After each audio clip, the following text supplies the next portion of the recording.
Hello,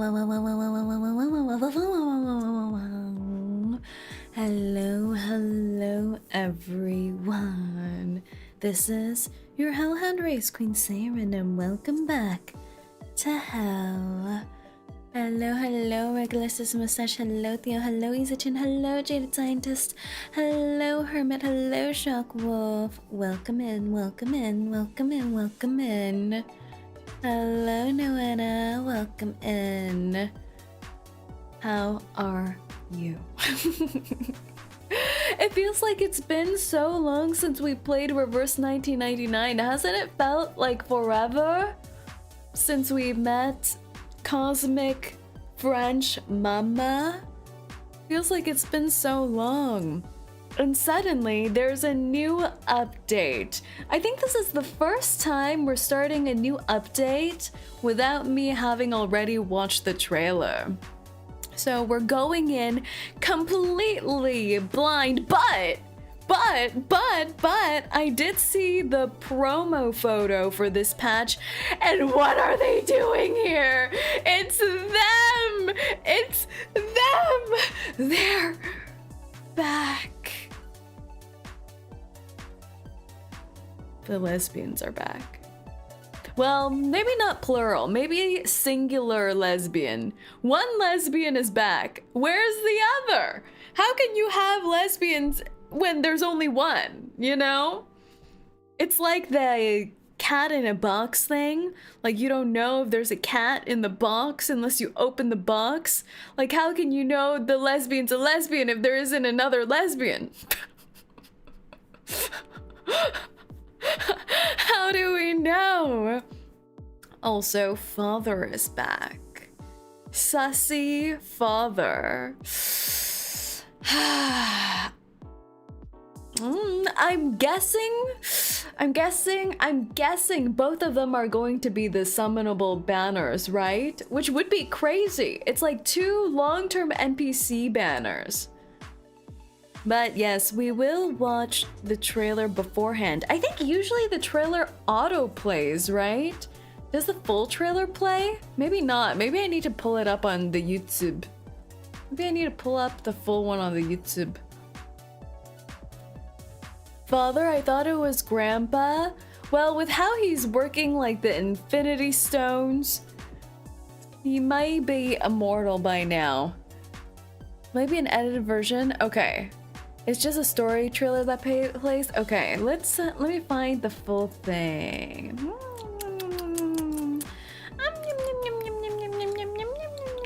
Where is it?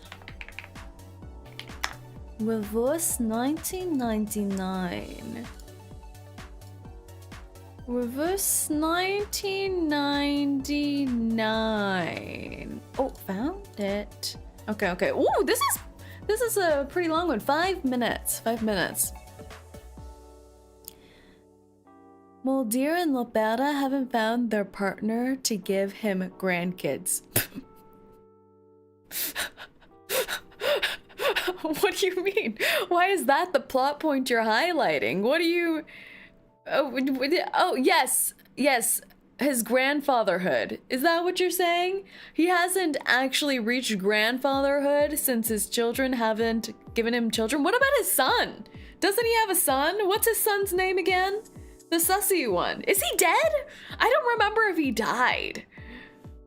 I feel like something bad happened to his son, but I don't know if I made up his death in my mind or if it actually happened.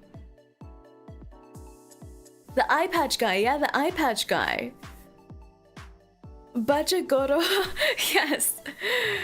He's gay? How do you know? We didn't see him having any salacious rendezvous with other men. Ptolemy, that's right. The name that I can never pronounce, so I never remember. Ptolemy. Does he have children? Does he have children? I did see when I was finding the thumbnail image for this stream, some people in the Twitter comments of this photo mentioned Saerin. You know, there was a Saerin mention. I'm like, why are they mentioning Saerin? Could there be some tragic yaoi on the horizon. I don't know, I don't know.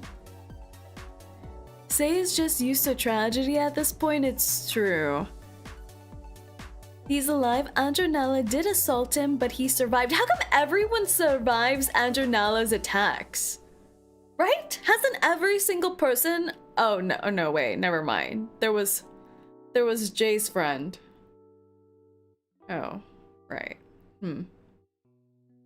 Yeah, that was... that was... Oh... yeah. I think since then she's reformed herself a little bit though. Doesn't she seem a lot friendlier, Andronella? She seems a lot friendlier than she used to be. So maybe she became house trained and will no longer kill civilians. Yeah, we can only hope. Otherwise, I don't really know what else happened. We're continuing the main story, right? This is a main chapter. What happened last time? It wasn't Antarctica, right? Was Antarctica a main chapter? I don't think so, right? It was a little event thing outside. It wasn't! I'm getting confused. I'm confused. The France. We were in France. We were at war. We were Paris. Yeah, I do remember all the Paris shenanigans. But the fact that Verdun wasn't there. Like, does Verdun need to be in the story for it to count as a main chapter?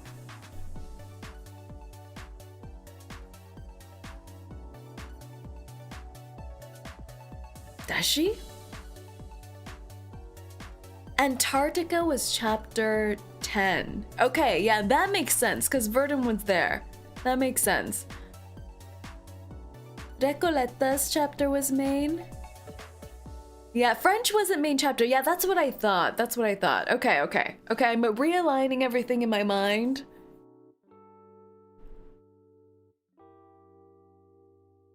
I'm recalibrating, and I think we are probably ready.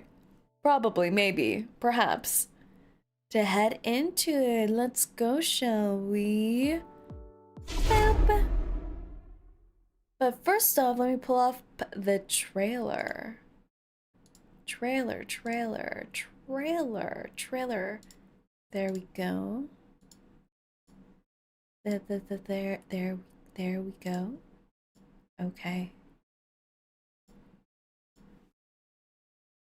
Boop. Here we go. Version 3.3 trailer, The Campaign's Tale. Boop.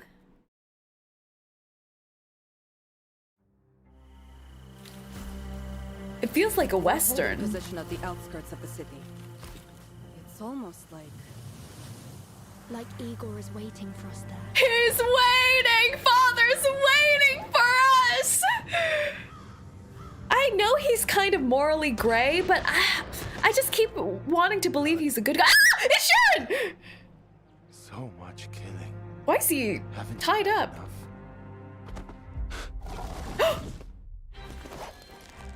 The heck? hide from this battle, but what about the storm? The heck? Who's this Cavalry cutie? can shelter you forever, Meryl.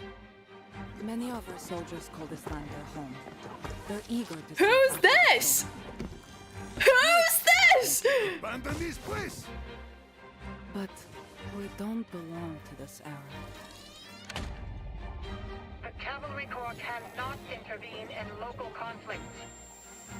You have 2 weeks to withdraw. I can show you what Earth left behind. Boss forgetting Meryl? Was that Meryl? Oh my god, Lilia's outfit. Father. And to defend our home. For that, I'll need your help too. It isn't about the bloodshed.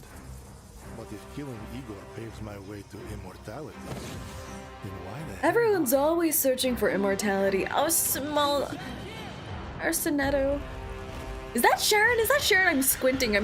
Looks like Sharon. I think that looks like Sharon. Oh my lord! Oh my lord! Why are they killing Sharon? Is that even possible? We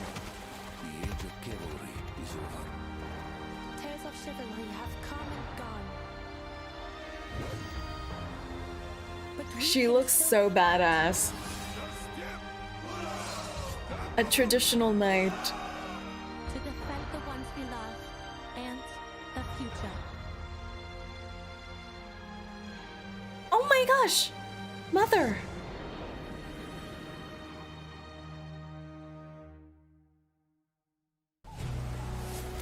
New summonable characters. The color scheme of this medical uniform is It's excellent. Marsha. She Anyone looks on the so battlefield can easily good. spot me from This a outfit is so For good. the enemy? Don't worry. I want to compare I it to can what take her my- outfit was when she was an NPC, because this is definitely an upgrade, right? Let me I don't lead the remember if way. she had the off-shouldered cape when she I was will an remember your NPC. names. Oh! Her blade powers remind me a little bit of Jay. Blood after blood. Oh my god, father! It's father! It's father! It says another day has come, and that my men and I have survived to see it. He's so edgy. Make judgments. I make decisions. There is no turning back. Oh, okay. Well, yeah, he's morally questionable, I would say. Ooh, Moldira's sentinel skin. Are you ready to have a hearty? Bunny, wait, this is such a cute Banter bunny will begin skin. soon. Oh my lord! Oh my lord! Seems we have some Oh my lord! all who enter my house will observe. Boobs. This house permits Wait. neither malice nor violence. Guys! En formation. Sentinel. For peace, not victory. Ooh, this suits Sentinel too. For peace, long forgotten. Ooh. She's just lurking there from the perch as usual. Gargoyle maxing. Ooh! Ooh! Wait, this Met Pocket skin! Main story chapter 12. In the name of chivalry. Into the maelstrom.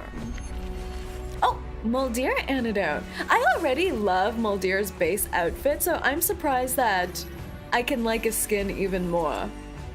Cause her base outfit's already so chef's kiss.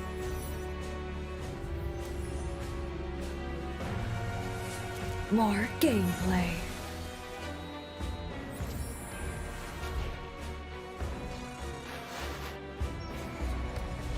Main's bulletin. Ooh, euphorias. Ooh, this wilderness pack looks nice with the whole castle aesthetic. Wow, that was a lot. There was a lot happening. There was so much happening there. We're getting Marsha and Igor as the summonable characters. So longtime NPCs coming back as summonable. Her outfit, I love her outfit. I don't completely recall what her outfit looked like before. I think she had this kind of blue top underneath, but she didn't have like this bustier. I think she had some kind of green cape thing too. Let me Google. What did she look like before? We need to know what the playable character glow up looks like, because we've had this happen before with Ulrich, but his glow up was pretty subtle. I think Ulrich's glow up was very, very subtle. Marsha NPC. Do we have NPC Marsha?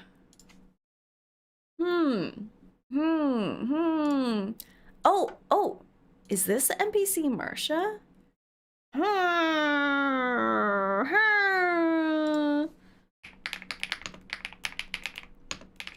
There's too many photos now of her new look. Didn't she have a checkered outfit? Oh, maybe. Let me see. Is there a photo of her? Is there a photo? Is her Insight 1 outfit her NPC outfit? Because usually in these trailers they show the other Insight, right?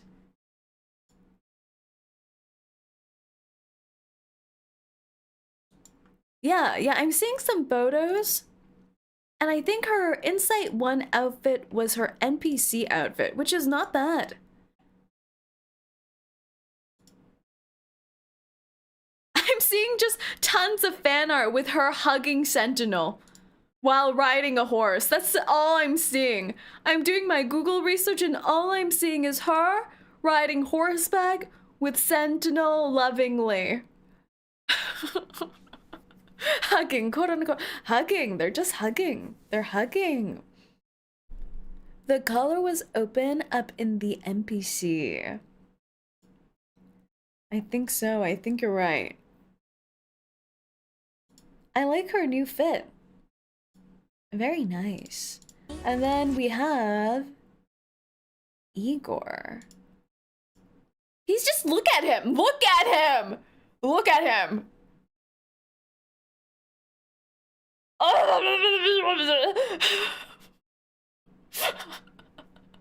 Doesn't he look?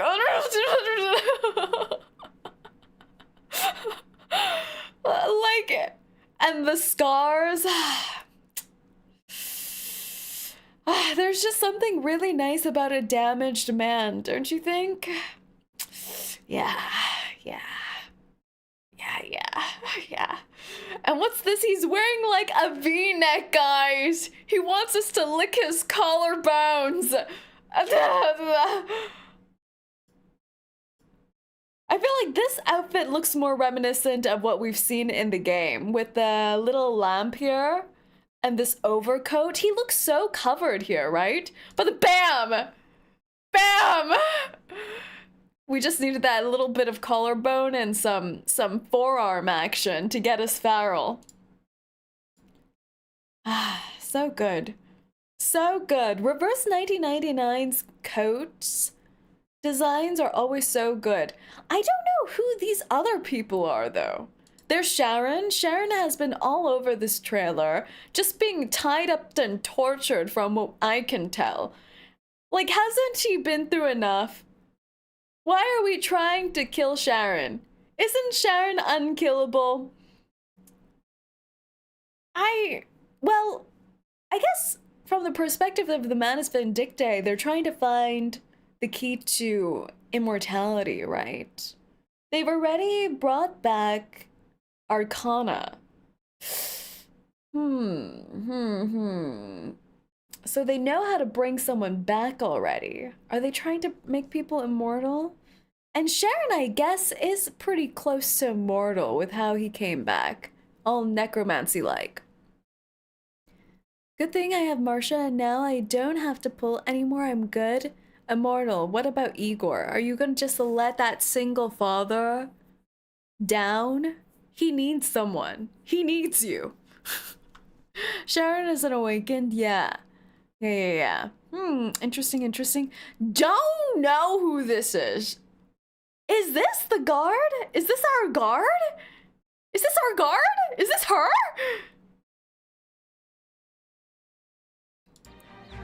The Cavalry Corps can shelter you forever, Meryl. Oh, she does say Meryl. She does. I couldn't tell with her accent. This is our girl. This is our girl, Meryl, the guard. Oh my god, she is so cute. She's totally getting prepped for exiting NPC jail, isn't she? Like, she got this cutie schnookum face. There's no way she's gonna stay in NPC jail forever, right? She's so adorable. Her adorable stats are through the roof now. She's so baby. This is like COVID syndrome, you know? During the days of COVID, we all had to wear face masks, and then 2 years after that, we started taking our face masks off, and we're like, oh my god, that's what you look like? That's what I'm having, but with Meryl. She's so adorable. Look at her. Oh, adorable. And then there's this woman. Don't know who this is. No clue. No clue. Don't think I should know. Don't think I meant to know, so I do not know. Don't know who this man is. We're always fighting. The fighting never stops. And last thing I want to look at was this Lily outfit. Look at her. Look at this Lilia fit. It looks like she has like a witch's hat on there. Doesn't she look like she has a cute little witch's hat? I don't know how good that is gonna be for aerodynamicism while she's riding around on her little broomstick, but look how cute she looks. Battle Witch, yeah, Battle Witch Lilia. I like this, I like this. A little bit of military garb on her. I like it. Very nice, very nice, very nice. I wish that that would be a pullable or a purchasable skin, but it doesn't seem like it is. Why would they give us this outfit and not let us purchase it? What's wrong with them? But for the skins we can get, we have this bunny one's already really cute. Maid bunny. This small deer one, God, Lord, have mercy on me. Why is there a man lurking here? Do you see this? Are you guys seeing this? Why is there a man here in her splash art? And this other guy and this other guy. What's up with this? Why are they just lurking outside her balcony? Look at this! Did you see that? Did you see that? There are jiggle physics. Look at that. Did you see that? I don't think I've ever seen jiggle physics in reverse 1999, if I'm gonna be honest. Oh my lord. Right? I don't think I've ever seen jiggle physics in reverse 1999.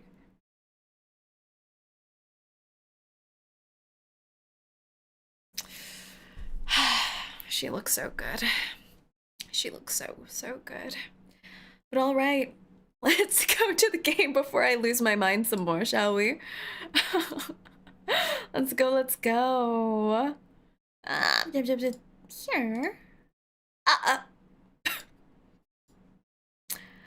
So, you know how I've been writing emails to the devs of games recently? I would say that the reverse 1999 devs are a little bit more amicable in allowing me to obtain certain outfits.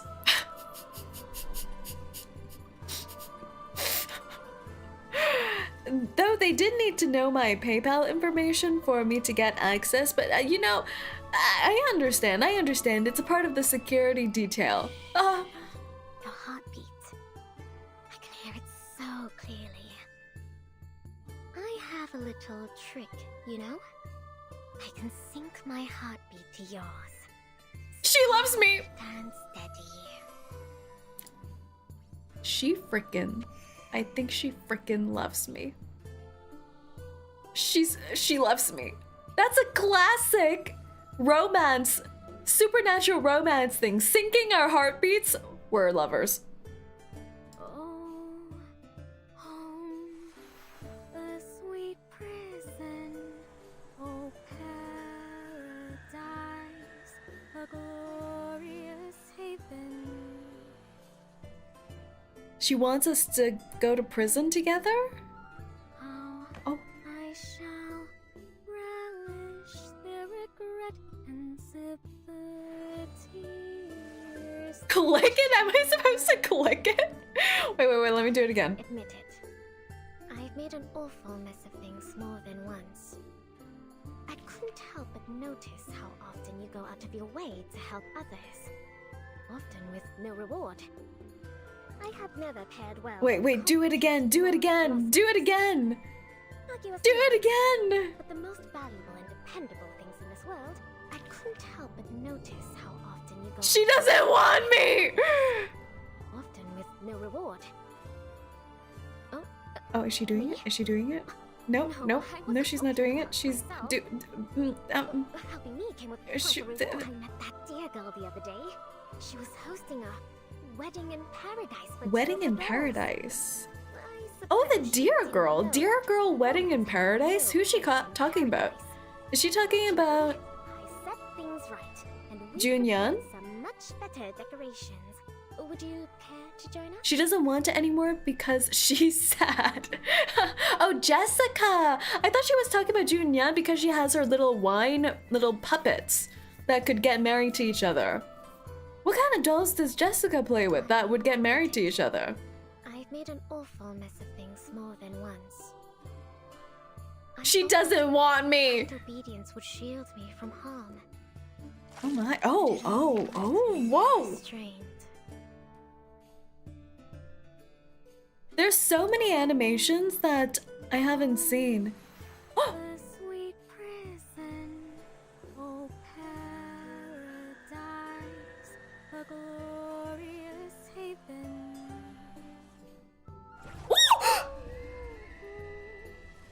Forbidden fruit, share with me this soft embrace. Whoa! Whoa! Whoa!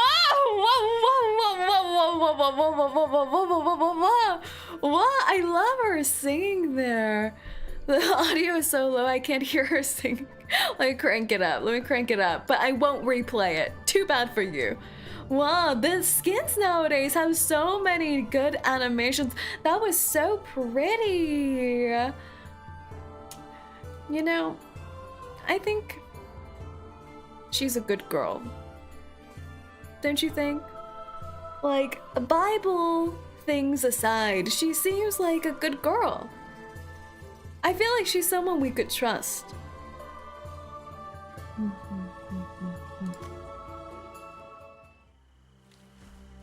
We have to trust our spouses after all. Now let's rewatch this. Like Igor is waiting for us there.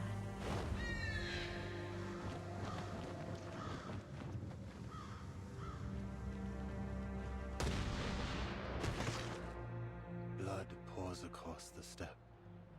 So much killing. Haven't you had enough? What is that? You may hide from this battle, but what about the storm? The Cavalry Corps can shelter you forever, Mare. I love it's how the most harmless girls are confronting each other, Marcia and our guard. They both have such sweet images. But we don't belong to this era. The Cavalry Corps cannot intervene in local conflicts. You have 2 weeks to withdraw. I can show you what Earth left behind, Timekeeper. Why help us? To atone for our sins. And to defend our home. We're having a team up. I'll need your help too. It isn't about the bloodshed. But if killing Igor paves my way to immortality, then why the hell not? Killing father?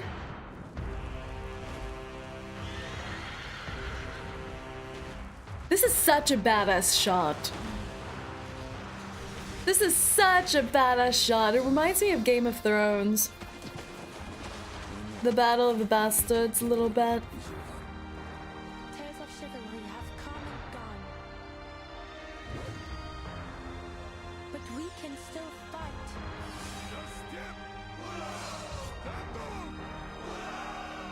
To defend the ones we love and the future.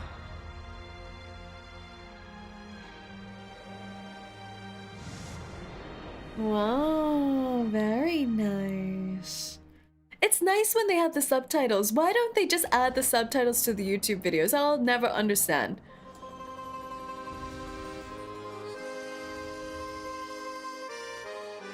Ooh, the accordion coming in.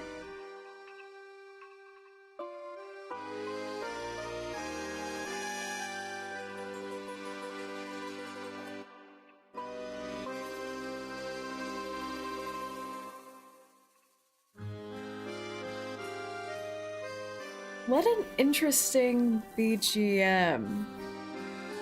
Like I said before, whenever there are accordions in a music piece, I just think about the French.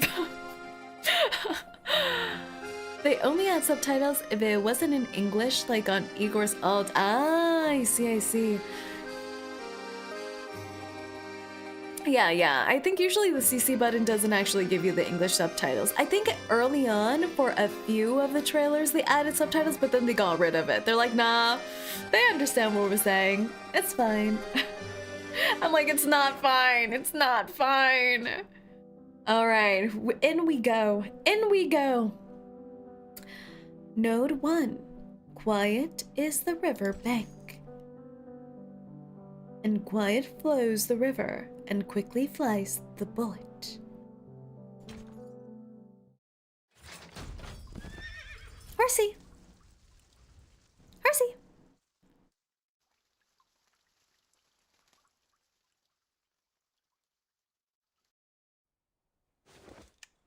Oh, we're peeping.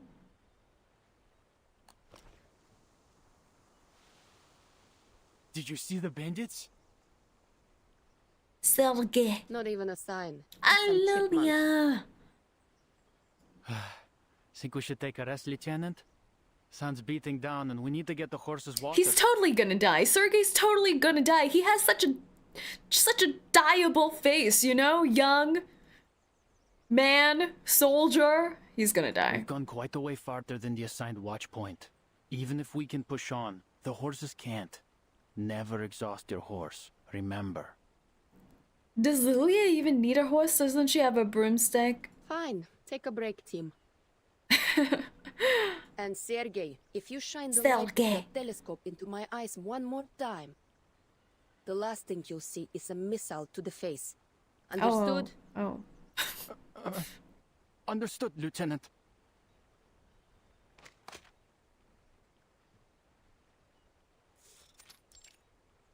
Riverside.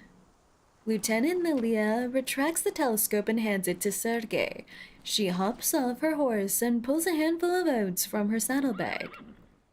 This just reminds me of Junyan's update. All the horsies are back. The horse snorts as it eats, then nudges Lilia's neck affectionately with its nose. Hey, You don't know, soldier, horsey, you want but some Lilia more? almost made you starve to death, overexhaust you. You were gonna be abandoned by her. But yeah, just neigh peacefully. Just as she reaches for more feed, Sergei leans in. I don't know why, I'm just picturing Sergei leaning in like a horse and eating the feed from Lilia's hand. He's like, don't mind if I do. This your first time riding this horse, Lieutenant? Yeah, he's a hungry fella. No, he's just greedy. Uses the same trick on all the new riders. If he wants something else to eat, he'll have to find it himself. What are these outfits with these kinds of hats? Oh, little liar. You heard him. No more oats for you. Go get some water. Lilia pats its neck a little harder. Denied another bite, the horse lowers its head before giving Sergei a dejected snort. Leave him to me, Lieutenant. Another soldier steps forward, unfastens the flying broomstick from its saddle, and leads the disgruntled horse down to the river for a drink. Lilia sets the broom down beside her. In the unseasonably warm air, she catches a dry scent, sharp with river water and wormwood. This feels wrong, doesn't it? It really shouldn't be this warm. Ever seen a November like this, Lieutenant? Yeah, but on the other side of the world. This is weird for sure. Usually, the snow would be thick by now. But this feels like early autumn still. Are we already in the space-time continuum? The newly enlisted cavalryman lifts a hand to wipe the sweat from his forehead, then points to the river, its surface glowing with a greenish light. The dawn would usually be frozen over in the shallower parts too. We'd be able to walk right over it. The meander's just a little farther. Berigrad would be too, if we could just cross it. You been to the city? The city, to the people of the steppe. These words mean Berigrad. Yeah, to go to the Foundation branch. Delivering letters, dealing with prestigious... Where the hell is Berigrad? Oh, speaking of letters, my townsfolk sent some back from the front. Seems they're on their way home. forget. Did we win the war? Is the war over? Where did we leave off? Let me think. Arcana got revived. Yeah. There was war. Yeah. People died. Yeah. Sharon's Yaoi relationship ended. Yeah. Did we win? And then Manus people were pretending to be soldiers. A truce. Okay, did we successfully get the truce? One on the western front. Now we're on the eastern. Okay, that makes sense. What? They beat on you or something? Why'd you say that? I couldn't be happier to have them home safe. It's just... it should be farming season, but... they'll come back to find nothing to farm. On the east. He squats down and grabs a fistful of the grass beneath his feet. The weather was just right last year, but something went seriously wrong. It grew fast, tall too, but didn't make any seed at all. Our summer harvest was a complete disaster. The barns are almost empty. At least they won't starve to death at the front. Oh, Phantom Skull, welcome in. Thank you so much for the raid. How are you guys? Hello, raiders. My name is Saerin. I'm a Hellhound race queen, and right now I'm playing a gacha game called Reverse 1999. Just starting the 3.3 update, but I hope you had an amazing stream over there. What were you guys doing? Welcome. But Manus Vindictive could strike at any time out there. Probably safer for them to come back.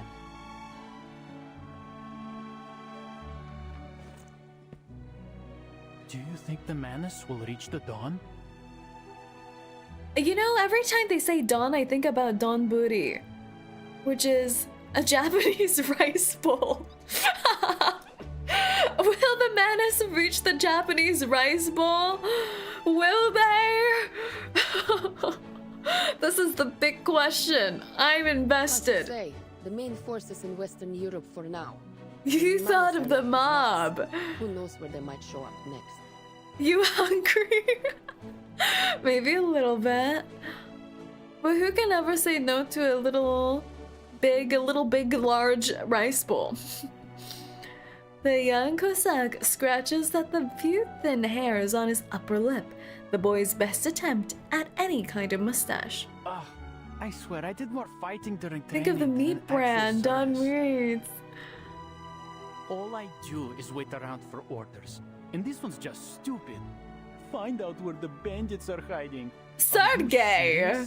Sergey, well, have you found it? You're telling me we have to find just a few dozen people who only come out at night somewhere in all this forest. They may as well have us search for a needle in a haystack. Sergey, seems like you're not good at your job. So what do you think real war is like? Oh, I know what it's like. All the men in my family have fought on the battlefield. And they're all My right? Dedushka, Papa, и брат. What language is he saying here? He dodges the question, fixing his eyes on the flying broom Lilia always carries. Next ford's a few kilometers off yet. Why don't you just fly over and take a look? Military life is 90% waiting, 10% fighting, and you never want to be in the 10%. Yeah, that makes sense. It'll be a heck of a lot faster. Be able to return to Russian, camp before okay. dark. We're still with the Russian people. Red 38 isn't fueled by grass like one of your horses, and its flight time is measured in minutes, not hours.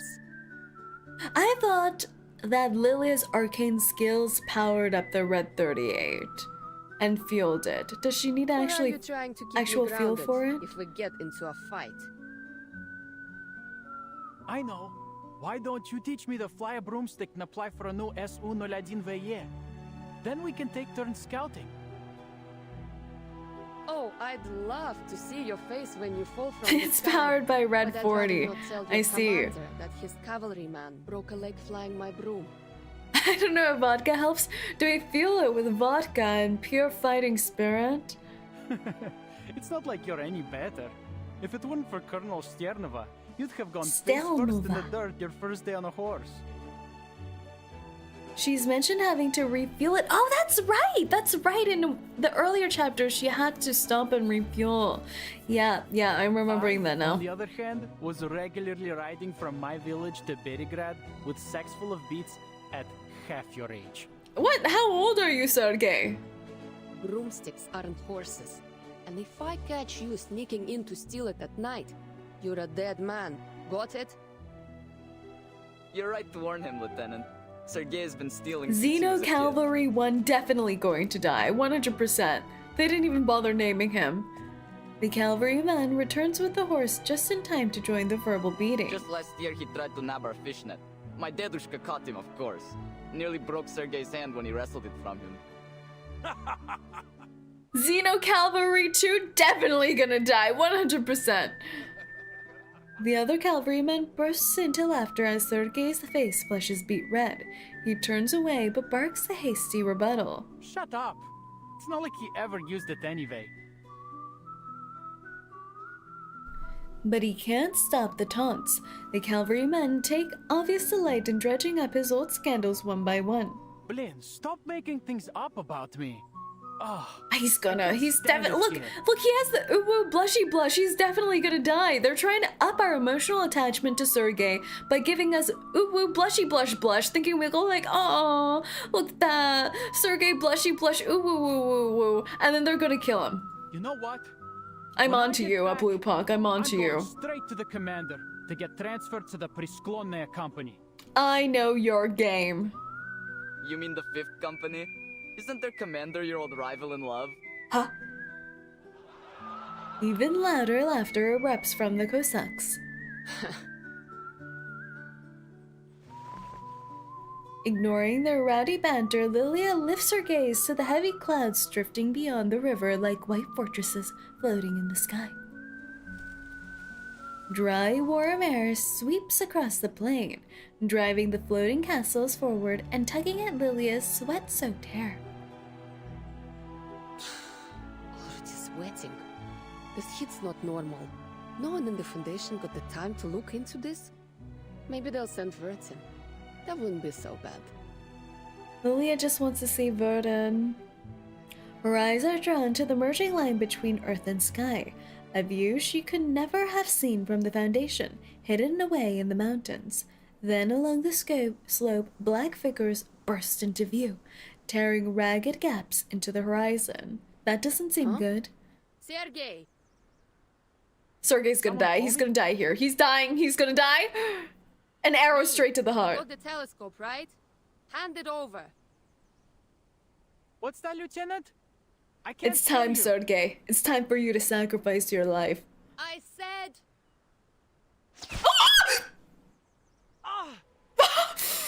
Oh God! Oh God! Oh God! Sergei! Sergei! I knew it! I knew the blushy blush was his death call! I knew it! A bullet tears through Sergei. The price for a moment of carelessness. No, is the price for a moment of uwu-ness. Oh Lord. Oh. It's okay. It's okay, Sergei. It's fine. Just stop blushing. Before the cavalrymen can even react, Sergei has collapsed onto his back. The pain explodes into gunfire, screaming horses, and panicked shouts. Among the chaos, Red 38 roars to life. This is so sad we get pregnant. Different people must suffer their own trials and tribulations. Moral of the story, never go full uwu, never go full uwu, folks. Lilia kicks off, circling low to draw the enemy's Bandits! fire. Across the river! Sasha, get Sergei behind the rocks. He's still alive? The rest of you cover fire in this direction. Empty a clip and mount your horses. Copy. What about you, Lieutenant? I'll take a little trip to their rear. Stand back. Oh my. Wouldn't want to swallow my exhaust. Oh my. Seconds later, the battle-tested 𝐂𝐴 soars 100 feet in the air, effortlessly.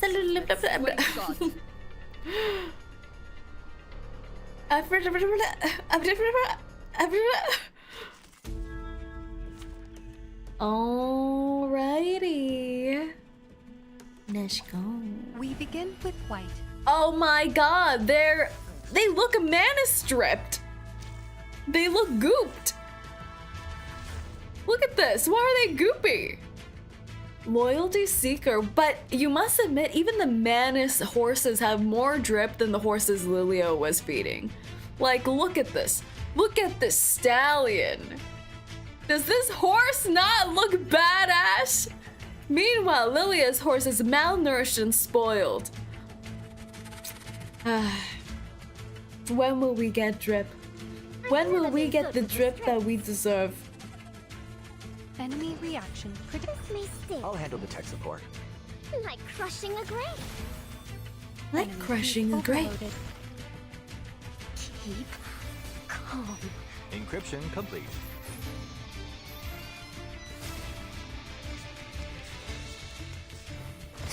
Ooh. Walking training. Chubby horse. That's not a chubby horse. Those are pure muscles that you're seeing right now. Pure musculature. Never mistake yourself again. Target square confirmed. Down. All right, time to crack some codes. Eliminate target. Oh. There they go. Each move on the board is an attempt to return to the future. The brief exchange of fire ends quickly under air superiority. The riverside grows quiet again. Is 𝐒𝐸𝐤 dead though? He needs to die. He really does. Lilia hovers above, keeping a bird's eye view of Two the bandits area. down, last three heading north. Looks like they're taking cover in the woods. Only one injured and Sasha's with him. Nothing to worry Only about there. 𝐒𝐸𝐤's injured! What? Rest are headed to the fort. They can deal with the down too. Lilia turns in the direction of the fleeing bandits. I'll find their hideout. The shadows of the trees may veil the ground below, but they cannot stop the eagle that soars above. She's hunting. Most of the yellowing leaves have been swept away by the autumn wind, leaving their slender branches thrusting out in all directions, like a sparse web strung up into the sky. Come on. Can't you run faster? Wasting my time. 𝐒𝐸𝐤's alive, let's go. We don't know that for sure. He could die of blood loss. He can still perish. For a pilot accustomed to the high speeds of the 𝐂𝐴𝐚𝐵, this hunt is closer to herding At this livestock. rate, I'll have time to spare for a drink. Oh, oh. Oh, oh, oh, oh. A black cloud explodes behind her ear. Oh, okay, goodbye, Forest. Then another and a third. Hundreds of tiny metal fragments slice countless. A? How the hell did they get that? She drops down, flying so low that the tips of her branches nearly catch her as she presses on towards its source. Just a little closer. Let me see what you're hiding in there. Bare branches slice her view into fragments. Black smoke smears everything dark.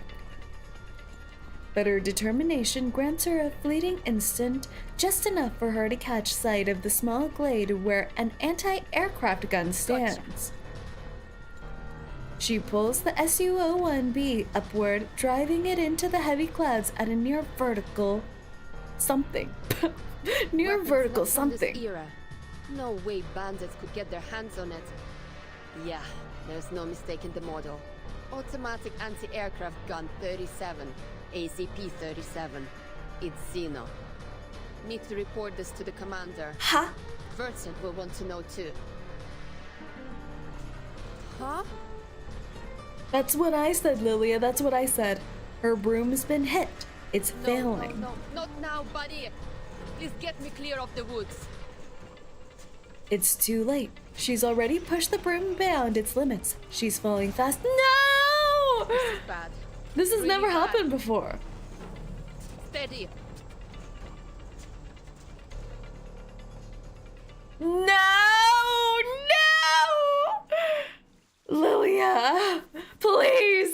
have you dying instead of 𝐒𝐸𝐜𝐤. That would be so wrong. You didn't commit the ubu crimes.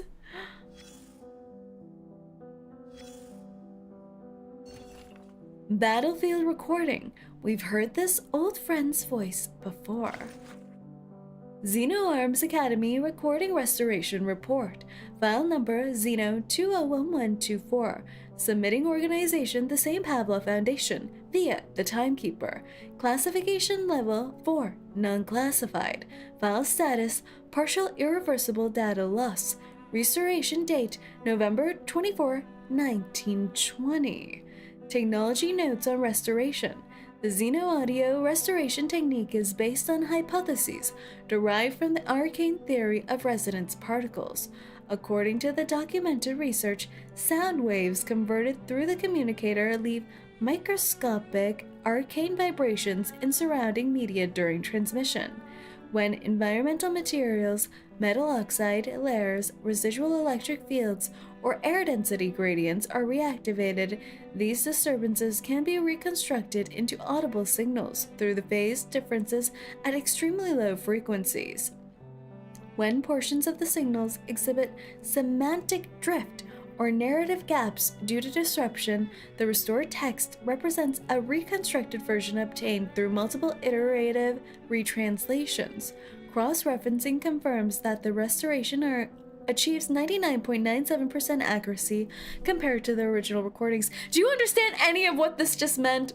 Do you understand anything that was just said here? Restoration report number 0011. I've been on a mission on the Eastern Front under the direct orders of Admiral Som. Number 0012.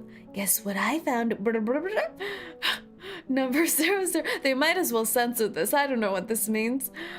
Number 0013. A 𝐒𝐚𝐤 outpost without jurisdiction. Number 0021. As far as I'm aware, 𝐒𝐚𝐤 hasn't deployed any forces to this location. From the looks of it, I think it's the 𝐒𝐿 rebels. Number 0022. Details remain unclear. It's determined that the next steps after consulting with the commander.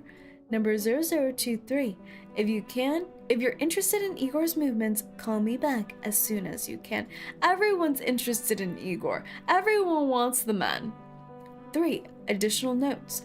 Sound wave comparison results indicate a 96.34% match to Lieutenant Lilia's vocal sample in the 𝐒𝐚𝐤 database, confirming the speaker's identity with high confidence. This just feels like AI training.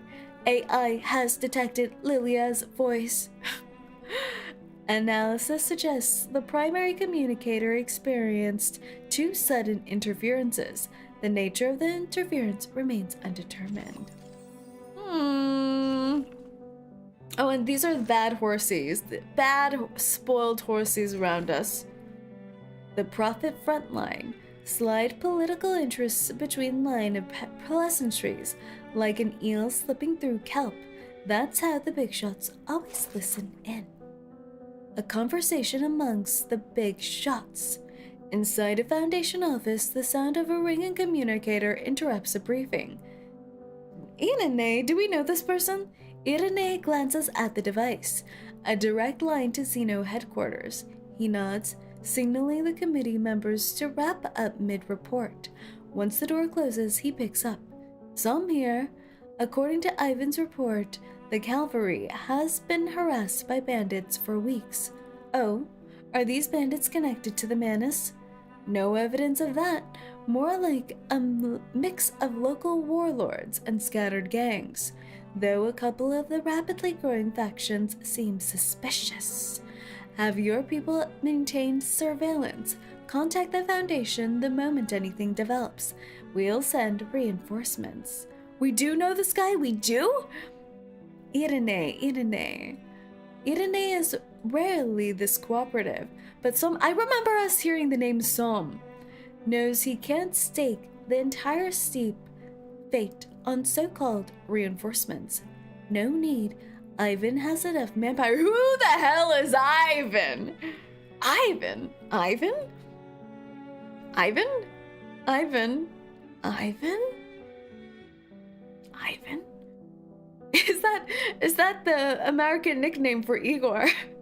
You know how sometimes you have students who study abroad to certain places and then you give them a localized nickname? Is Ivan Igor's American nickname? That would be great. I would love that. Hello, class. We have a new foreign exchange student. His name's Ivan. Assuming the Cavalry Corps can be fully trusted, I looked into Commander Ivan. He was a trusted subordinate to that former formal admiral. Plus, I heard they're both from the Don River region. I will handle him. Some firmly cuts off his attempt at political maneuvering. I hope you understand that the Don River region is a critical component of the Foundation's strategy to ensure downstream stability and the safety of our new recruits. Supporting the Cavalry Corps is our top priority. The leader of the Hawks leaves no room for argument. Save it. Since 1999, I've dealt with more politicians like you than I've smoked cigarettes. The Don is just a crack in the dam. What really matters is the line of battle along the Black Sea and the Baltic Sea, right? Stay in touch, Admiral. After the call ends, Arene straightens in his chair, drumming his fingers against the desk. He begins to ponder, could this small crack pose a risk of total collapse? Dun dun dun. Hello, hello, new to stream. Hope it's going well. It is. Welcome in, welcome in. Alright, on to Note 2, the Eternal Autumn. O golden hue, no longer a gift from the sun, nor a symbol of the harvest. Eternal Autumn. That sounds nice. I would like it to be eternally autumn. Downstream of the Don, on a stretch of flat meadow, a camp rises from mud-packed earth and stacked logs. It's no grand fortress, but it's enough to shelter an army at rest. 𝐒𝐸 Cavalry Commander Ivan! What? Ivan Ivanovich? Burakov? Ivan? Is it Ivan? Is it Ivan? Ivan Ivanovich Burakov. Can you imagine who's naming this poor guy? First name Ivan, middle name Ivanovich, last name Burakov. Alright. Stands tall and broad, watching the recruits drill their formations. Oh, it's this guy from the trailer. Commander? Selnova. With her usual brief greeting, 𝐒𝐸 Cavalry Chief of Staff Sabina Stelnova approaches. They really like having the same letter situation. Yes, Sabina. Yes, Sabina. Yes. You've left the war room. Any commands? I don't know why. I'm associating her right now with Sabrina Carpenter. Sabrina, they're both blondes. Can she break out into Just catch my song? breath. That stuffy air will be the death of me. Besides, a little more time among the pups won't hurt. Keep their spines straight and their commanding officer's face in their minds. I think they know your face already. After all, many only joined the cavalry after you gave that speech in the village. She's cute. The Morovka. Tell me, Sabina, did Sabina. the pups bring any news? From Miss Galina? She's fine. She says she wants to see you again at your convenience. There are no great rides ahead for now. I'll find the time to visit her. If this golden famine continues to gnaw at us, the dawn will be no home for her. No winter, no crops. The steppe has turned her most brutal. I will find a way to persuade her to leave. The Golden Famine. We reported the famine to the Foundation long ago, but there's still no sign of their investigators. This is far from the heart of the war. With the Foundation so short on manpower, We're just dust on their boots. Messy hoofbeats burst from the camp entrance, the familiar sound of bad news. What's wrong? Out of the way, Ah! rookies. Wounded incoming. Another blondie. Yeah, don't you hear his whimpering? I could almost. Oh cry. my god, no, he's still alive, Sergei! Sergei! Have the Uwu gods forsaken us? Shut up, Sasha. I got shot. He looks way Ради too бога, healthy. shot. Where did he get shot? Where? Больно. Я больше никогда не смогу ходить. The soldiers quickly clear the way for the reconnaissance team. Lilia dismounts first, followed by the rest of the team except Sergei. Leave Sergei to me, Lieutenant. You Leave him to me. I think Cavalry Man 2 is gonna kill Sergei. He's gonna smother Sergei with a pillow.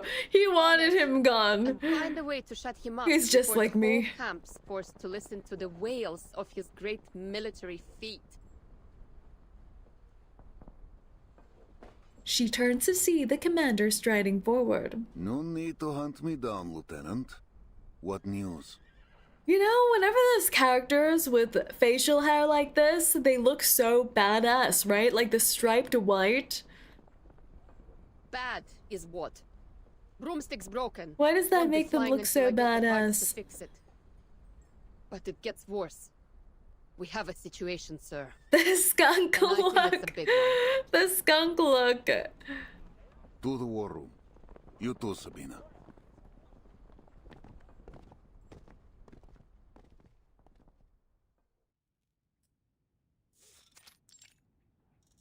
Commander's tent. So, the bandits have 𝐒𝐸𝐴ZP-37s and arcane-guided VT-fuse anti-aircraft guns. They have everything, You sir. swear it, Lieutenant? Yes. We practiced how to dodge anti-aircraft shots with these kinds of guns when I was a trainee. Loaded with training ammo, of course. Of There course. have been no reports of missing weapons, and we're not carrying any AZPs.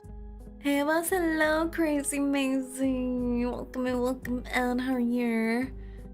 The chief of staff, keeping the entire supply chain in mind, quickly rules out several possibilities. Then those weapons came from an outer source. It's always the Manus. The Manus is just supplying people with have weapons more. all willy-nilly. How do they have so many? Are they just arms dealers at this An point? outer source. Impossible through air, and all land and water routes are under our surveillance. And there's no reason the locals wouldn't know about any hidden bypass they might have used.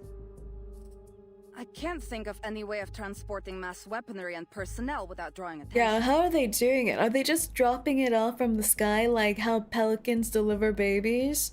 Then we look to the hand that fed them. Who would hold Xeno weaponry besides Xeno itself? Manus Vindicte? Yes, They might yes, have yes. captured them on another battlefield and given them to the bandits here. Yeah, the Manus. Underground, That would save us some maybe. brain juice. Do they have some But I don't think underground that's likely. tunnels? Maybe. Do you know how many humans there are among the bandits? Any Manus would blast them all to bits before they gave them so much as a pistol. Plus, these guys ran as soon as they suffered a loss. There's no way they're under Manus Vindicte's control. There is a possibility we're ignoring here. I think Lilia Igor's thinks too highly of rebels. them. No, no, no. No, he's a busy man. Why would he be? No. He doesn't have time for forest shenanigans. You served under Igor, didn't you, Commander? He's more than capable of transporting personnel and supplies in unconventional ways, right? I have to correct you, Lieutenant. You're right. While under Igor, I saw his arcane Commander skill Ivan, use. Commander Igor, is it required to be a commander here to have a 4-letter name that starts with an I? Well, good news is, Igor cut ties with Manus Vindicte after the ritual in Antarctica. So whether it's him or Yes, them, yes. we only need to deal with one. Yes. News like this cannot lift the iron-gray shadows sitting beneath the commander's eyes. If it is Igor, the questions only grow. Why bring this Griffin Legion of his to Beregrad, so far from the front? Even if he seeks something here, why ride with bandits? He never stomached their filth before. Is it supplies he wants? But the golden famine grips the entire basin. Or is this all by his hand? His questions quickly trail off into agitated mutterings. He stops himself before more can leave his lips. I'll send word to headquarters. Intelligence should reach a more solid conclusion. Sabina, double the patrols. I want eyes on the woods at all times. Yes, sir. Lieutenant Lilia, since horsemanship is not your expertise, you'll remain at camp until your broomstick is mended. That's an order. Lilia almost defends her riding skills, but quickly swallows her words. All right. Understood.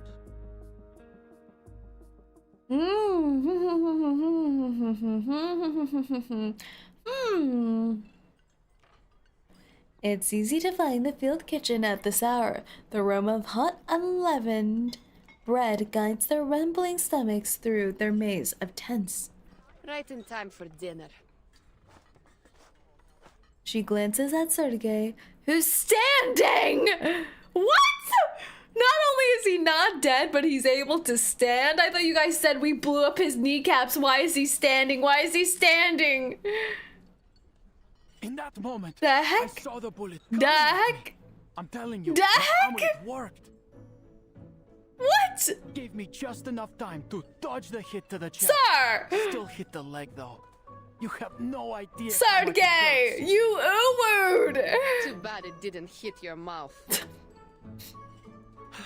Hey, Lieutenant. Sergei will outlive all of us. No. No. His legs snap to tension. Some cabbage soup spilling from the bowl in his quivering hand onto his fingertips. Oh yeah, must really hurt. Still managed to drag yourself to the mess hall for some soup though, didn't you? Well, of course. It'll take more than a bullet to take me down. Speaking of soup... He raises the bowl in his hand. Inside, a few measly scraps of cabbage float around a single soaped scrap of bread. Look at this stuff. We're soldiers, not rabbits. Sergei, you just dodged a bullet. Well, no, actually, you caught the bullet with your kneecap. You very much caught the bullet with your body, but you just survived a life-threatening attack, and you're complaining about the cuisine? Quit your whining. I know you've got some dried meat. Eat it. Lilia grabs a piece of bread from the table and spoons herself a bowl of soup. The thin cabbage leaves sinks to the bottom of the bowl like a damp gauze. Like everyone else, she dips the dry unleavened bread into her soup to soften it. Sergei hands her some dried meat, then pulls a bottle from behind his back. The liquid is clear, seemingly harmless. Is it vodka? Lieutenant. Is he bribing her with vodka? Not bad. Vodka? So, what was it? How come the bandits have something powerful enough to shoot you down? Don't know how, don't know why. Nobody does. Well, it isn't hard to guess.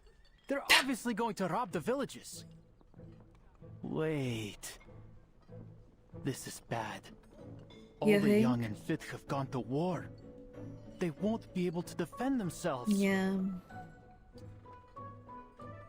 For a moment, a dark cloud falls upon his face, but soon it's lightened by another idea.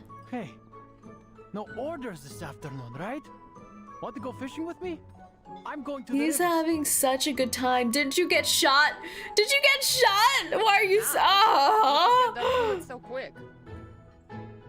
I know a safe place where we can fish, and I've got the amulet.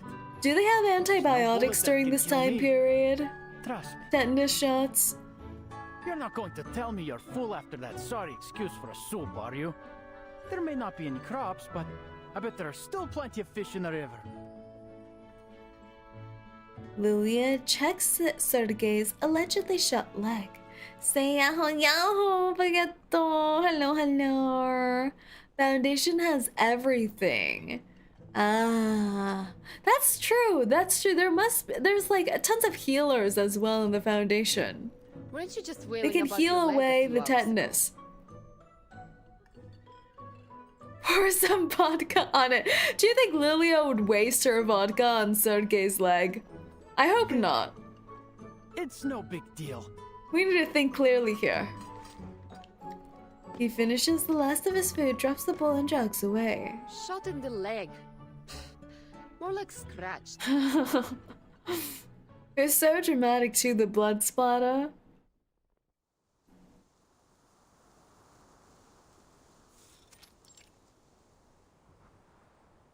The arid wind blows the needlegrass into a sea of rustling waves.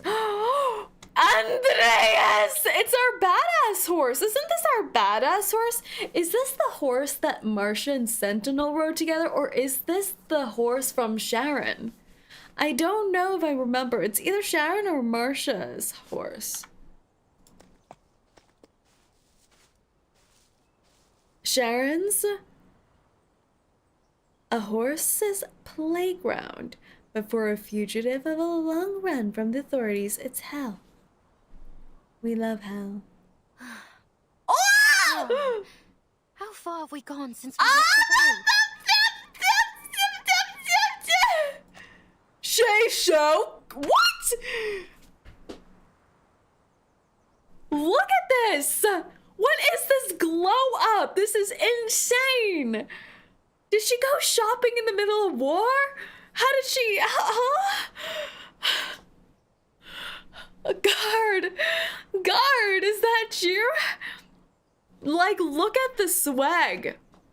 She's got the head goggles. Did she always have these? I think she may have always had the head goggles. She lost the face mask. Now she has a tunic, a lace-up tunic. A white overcoat, and then some swaggy purple. Some swagalicious purple. Like, what is this? What is this? She just took off her mask, saying, Are you not seeing this fashion evolution that she's gone through? Even her hair looks a little different. What the? She's beautiful. And she's traveling with Sharon. That's true. That is where they left off, right? I remember Sharon traveling off with someone. Yeah. On the open grassland, one might travel for hours without seeing another soul. Among the endless waves of grass, it's easy to lose your way. What a strange pairing there, Sharon and the guard. 15 kilometers southeast, perhaps less. Our speed is slower than usual. Oh. Yeah, she deserted and ran off with Sharon. Yeah. Oh. Wasn't his lover's name Paul? Am I remembering correctly? No, his name is Paul. Before he got awakened, his name was Paul. What was his lover's name again? Are you weary? Would you like to rest? Maybe later. This doesn't seem like the best place for a break. Oh my gosh, Mal. Eberhard! Yes, Eberhard. Eberhard. Ah! Bring him back. Can someone awaken Eberhard's corpse, please? She looks so good! I can't get over it. The cart driver. Alright, I'll refresh your memory one more time. Or should I say, for the millionth time. She truly is on babysitting duty. It all started after we left Poland. Somehow, we got ourselves on a train heading east. The one full of Czechoslovakians. Memories of you insisting they let us aboard the train because you can avoid the soldiers in black in the east come to mind. Of course you'd remember that, of all things. Anyway, so we got on the train, but before we could get too far, it was stopped by some group. A fight must have broken out because there were gunshots everywhere. It was utter bedlam, so we grabbed Andreas from the stock car and slipped away south. Andreas the horsey. The warhorse seems grateful for the daring rescue. That's when we met the cart driver I mentioned. This trio. He'd lost a horse. So we made a deal. We'd lend him Andreas for the day, and he'd take us somewhere safe. Then he has fulfilled his promise.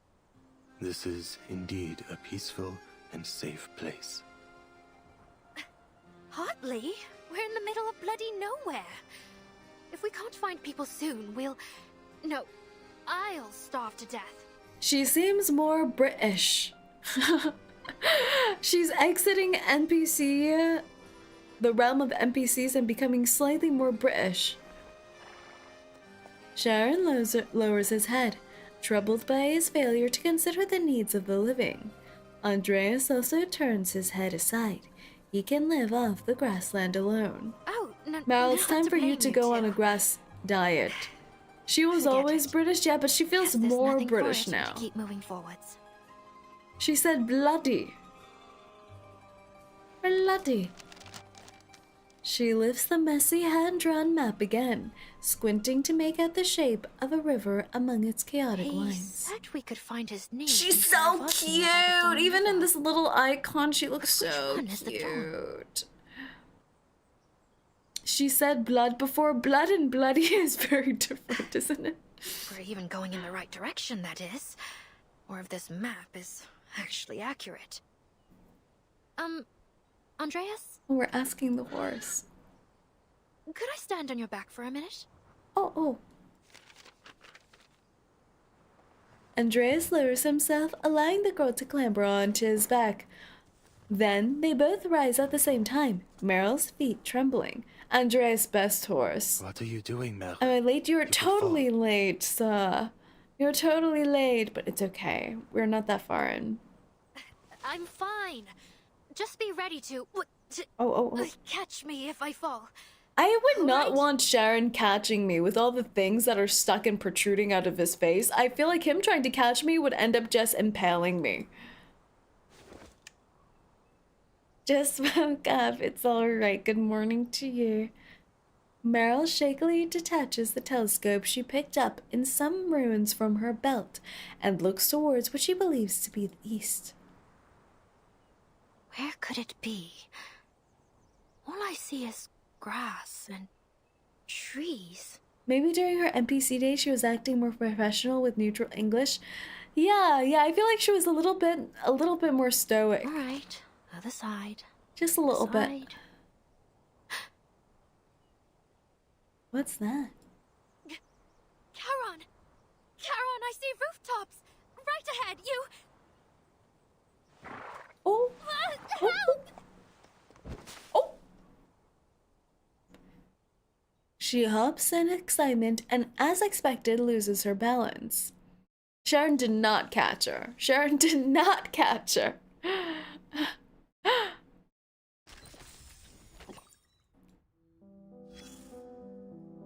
Rip Meryl? That's how she dies? Suffered from brain bleeding, concussion, hemorrhaging. She never came back. The campaign's tale piece intro. Okay. Cavalry Corps. Enemy force. Ah yes, the Manus Hands. The Griffin Legion. Who the hell is in the Griffin Legion? That sounds like some Harry Potter kind of stuff. Alright. Oh, wait! Lilia's in the Griffin! Lilia's a... No, that's not the Griffin. That's the... I already forgot. I already forgot the legend, guys. I already forgot. Where's the Gryffindor? The Gryffindor's the yellow one, right? Nope. Not here. Just regular cavalry? Okay, regular cavalry. No Gryffindor yet.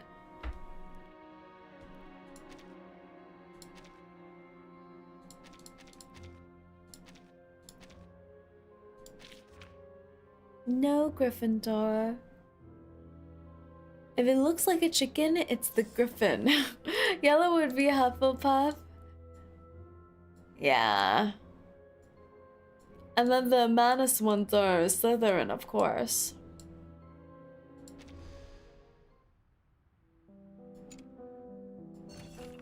Behind the golden famine, tragedy births poetry, yet he wishes there were no tragedies left to write. A poem written on a riverside tree trunk. Oh, it's like those, wheat cutting things. Weeping wheat, glittering golden plains, a gentle breeze passes, yet no green dances. The earth is like a misunderstood mother, again and again, reaching out her withered hands. I see sunlight fall on the fields. The wheat stands quiet and clean, almost cruel. O weeping wheat, may you bear silent fruit enough to sustain, even if only enough to fill a child's smile. Anonymous poet, wandering along the dawn. People hungry. There's so much water to drink, though, by the river. And grass you can eat. Can't they survive off of grass? Eat grass. Sickle, yes, the sickle. Note 3. Intersection. The currents converge here. Can we not survive off of some grass? Is that not possible? Does grass have no nutritional value to humans? How to cook dirt book, yes. You fell off your horse? I wouldn't worry. I bet even the mighty 𝐂𝐴TMN has fallen once or we're twice. getting laughed at. Okay, cool.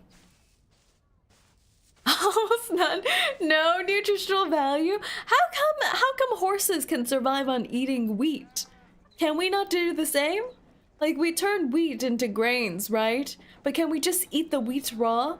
Is that sustainable? The young man in uniform comes to the tall fruitless pear tree Meryl is seated under and offers her a bowl of steamed rice mixed with wheat. She gazes at him longingly. Here you are. We are not for helping my horses. uncle with his car. I know it's not much, but this is all we have right now.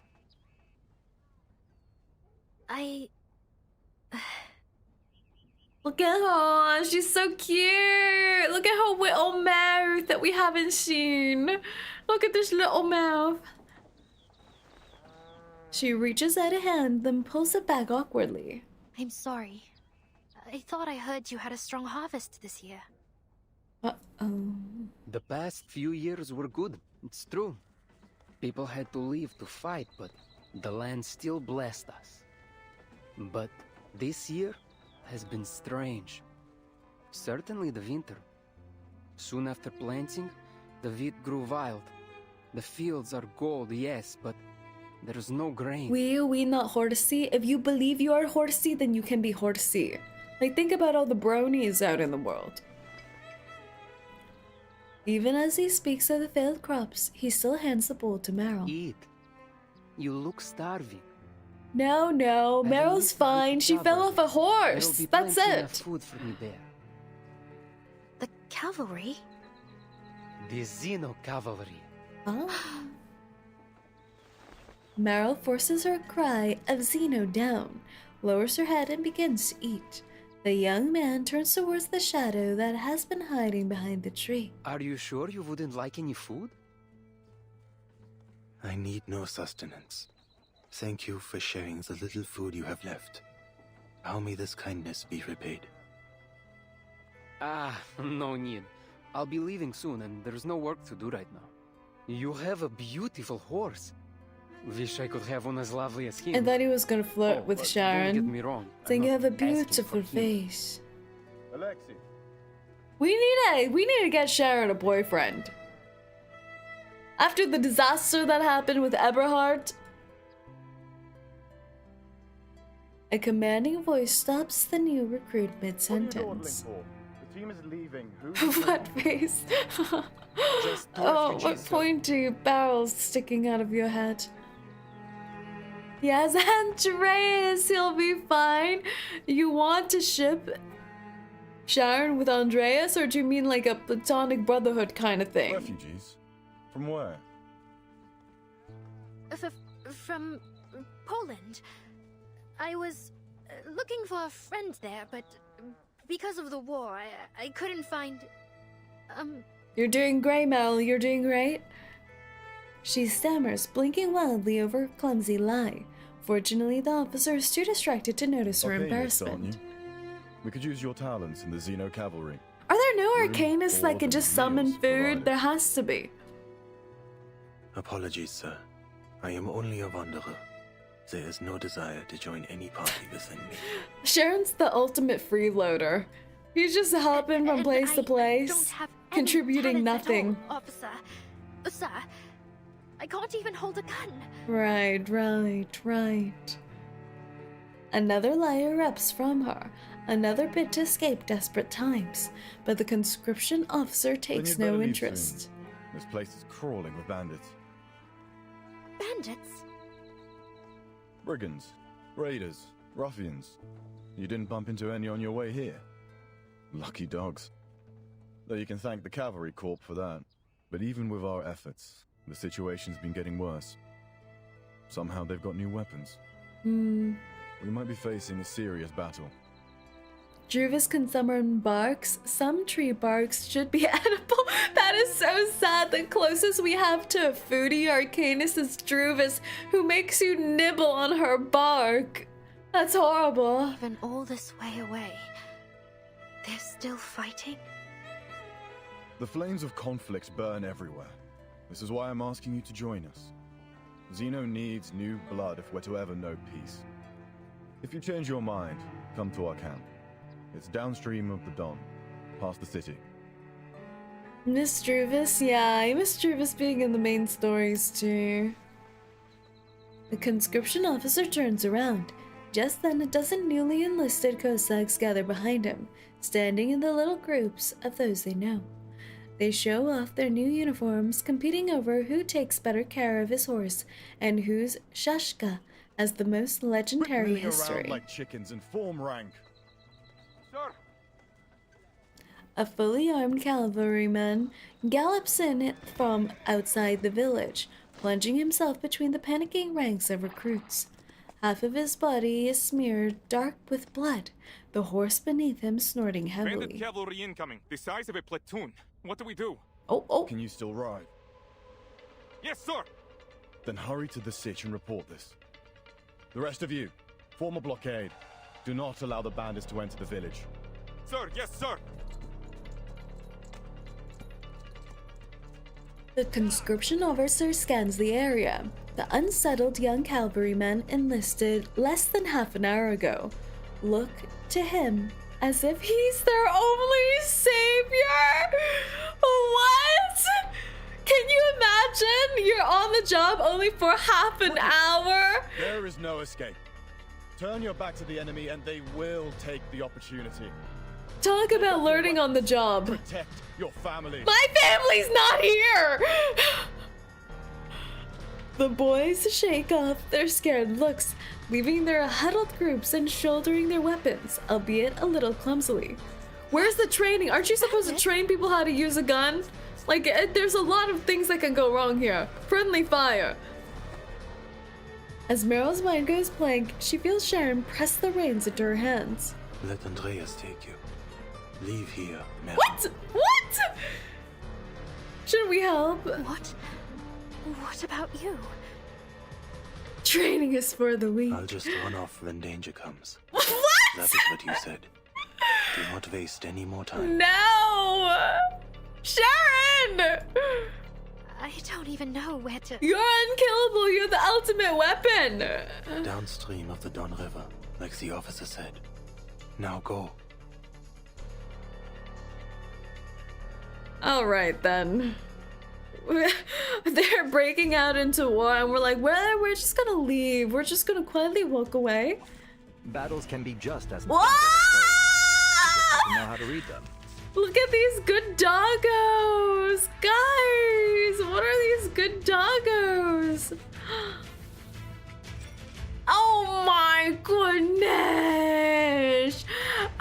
𝐂𝐡𝐚𝐭. Oh, 𝐂𝐡𝐚𝐭, you are.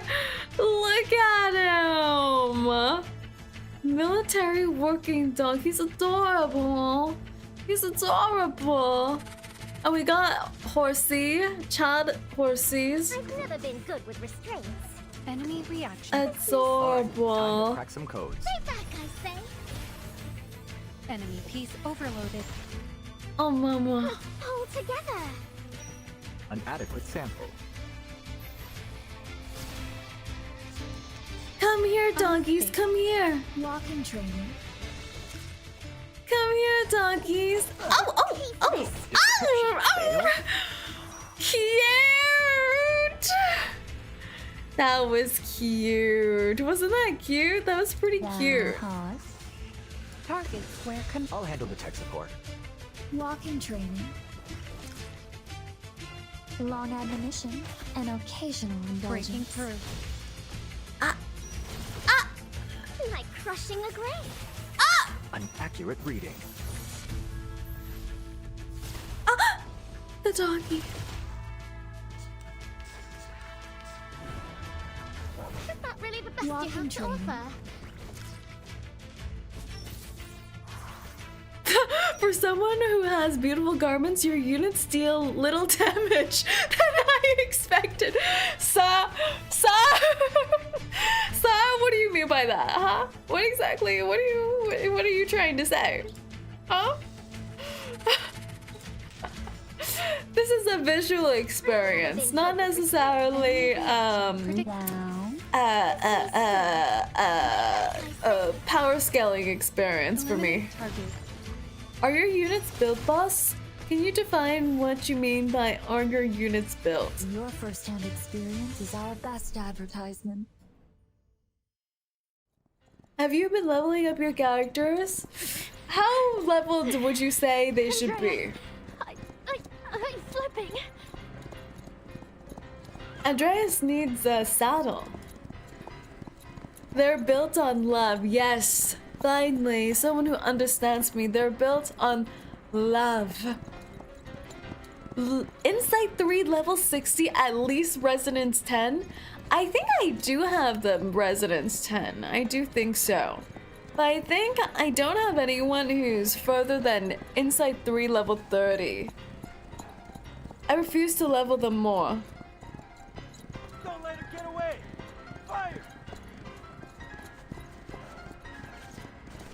A series of crackling gunshots blast past her on all sides.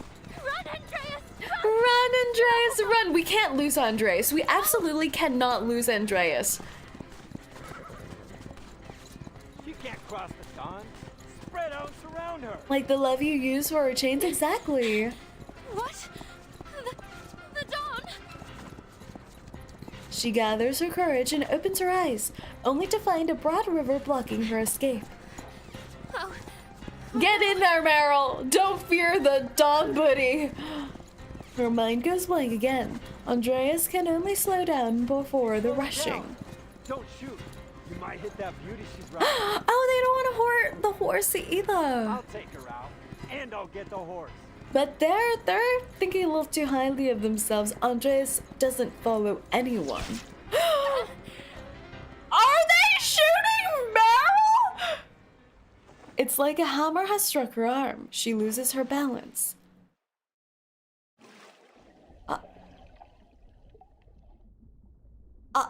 We finally got to see her face. She can't die. She absolutely cannot die. No.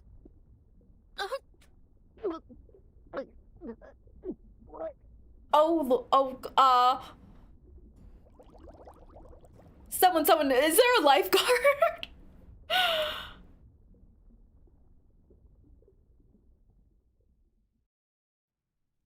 What?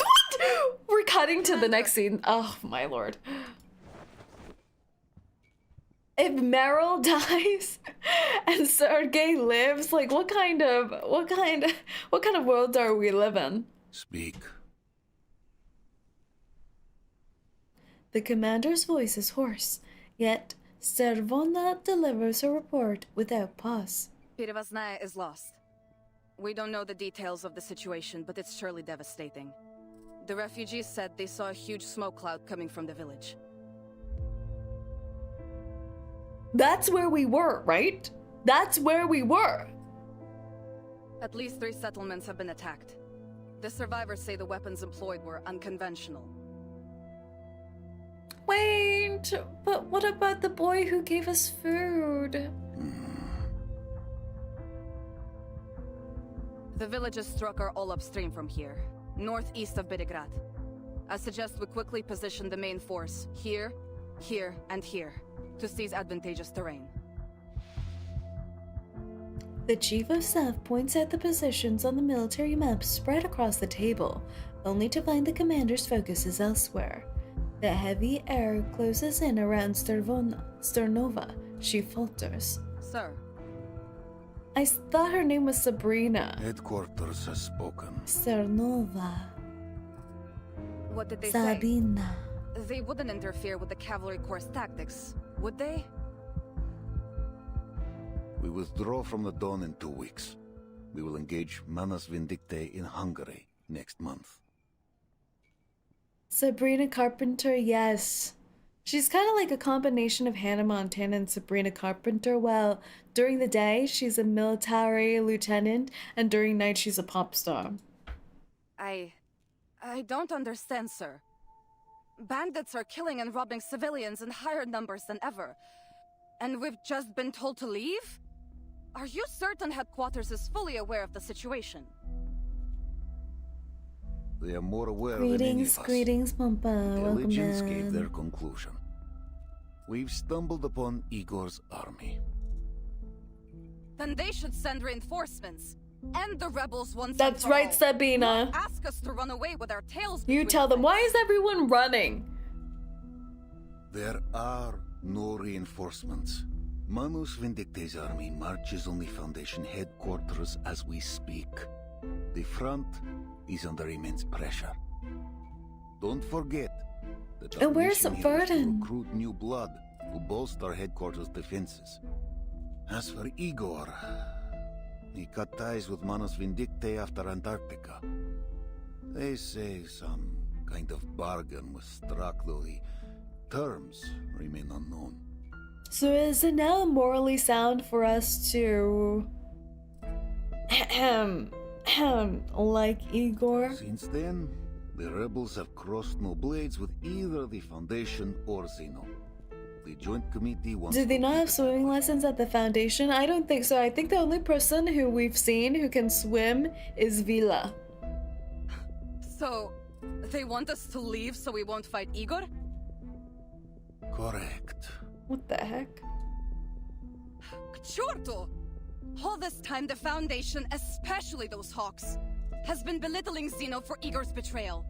Yet here they are, still trying to stay in his good graces?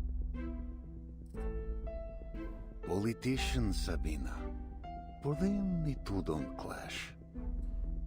Politicians? Huh! I'm sick to death of the conniving bastards. You say it, To hell with the Sabina. Foundation, to hell with those You ridiculous say it! To hell with Irenai, and to Wait, hell I with... love this girl. Sabina. The hint of warning in his tone fails to stop her. Their lapdog Lilia. Her support? Don't make me laugh. I know why they sent her. Now we're going too far. Now we're going too far. The blondes are fighting. She's both Zeno and Foundation. Her file says loyalty guaranteed after investigation. Sabina, we're turning our anger to the wrong place. She's a surveillant. A Foundation babysitter monitoring you, me, everyone. So the Dawn doesn't become the next Sao Paulo. It's an insult. A humiliation. Zeno should never have to yield to those so-called hawks. Can't you be friends? Sabina Sternova, have you lost your senses?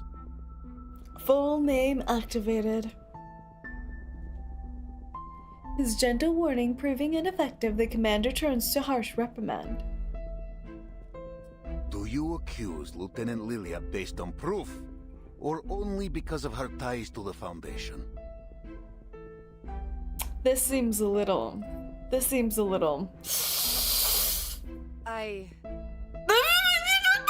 You have nothing? Sabina, you have nothing? Don't speak about Lilia like this.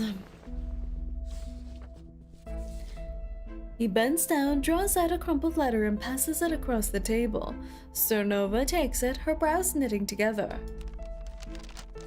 Ivan, Irenice people have done it.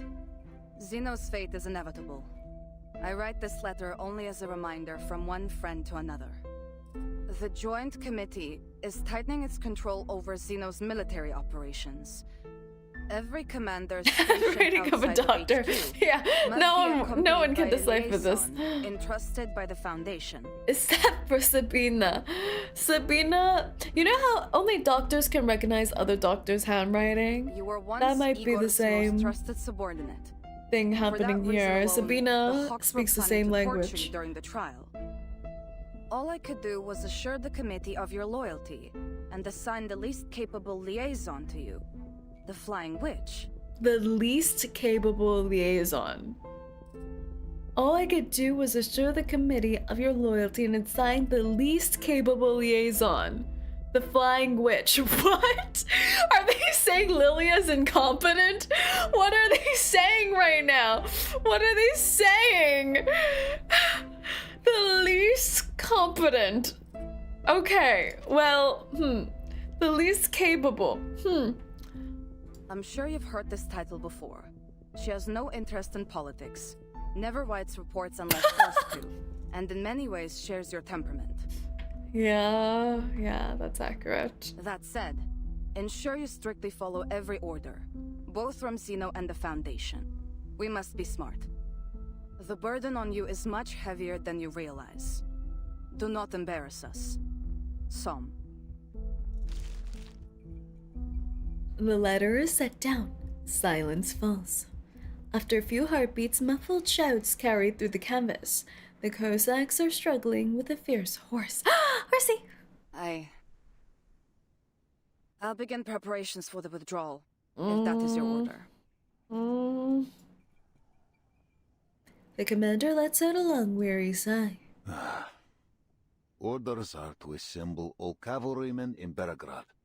We hold the city for 2 weeks. Then, we withdraw. We're withdrawing 2 weeks. anyway. Why risk the 2 weeks? For the safety of the time. Let's go. The Timekeeper. Let's go.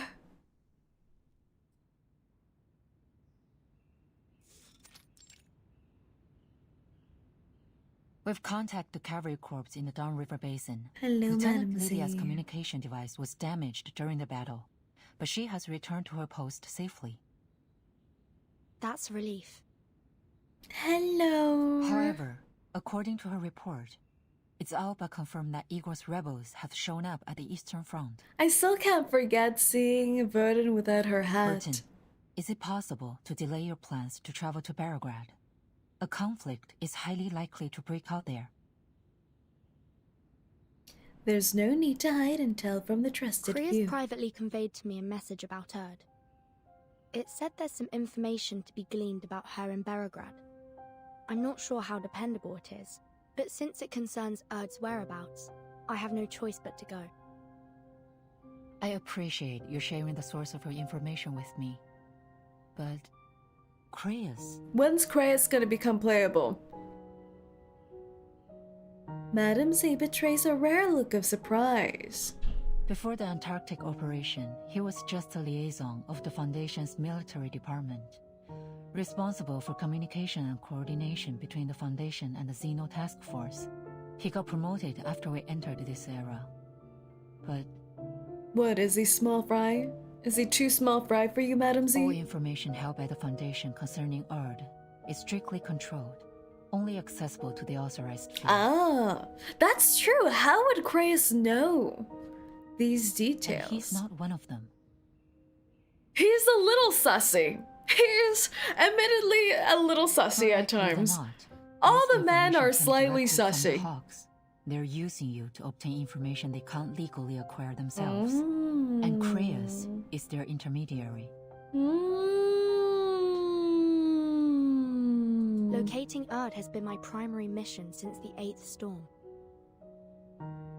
A mission that may prove useful to the Foundation, don't you think? If this information really does help you find 𝐒𝐸, then yes, it would be good news for everyone. The Hawks using 𝐒𝐸 as a pawn. affiliation. Yeah. But in the Hawks' eyes, you'd owe them one. They might hold this over you if and when the time comes for you to choose a side. What's more, the expansion of Team Timekeeper was spearheaded by the Hawks. It's only natural that people are starting to doubt Timekeeper's neutrality. Madame C's voice is gentle but persuasive.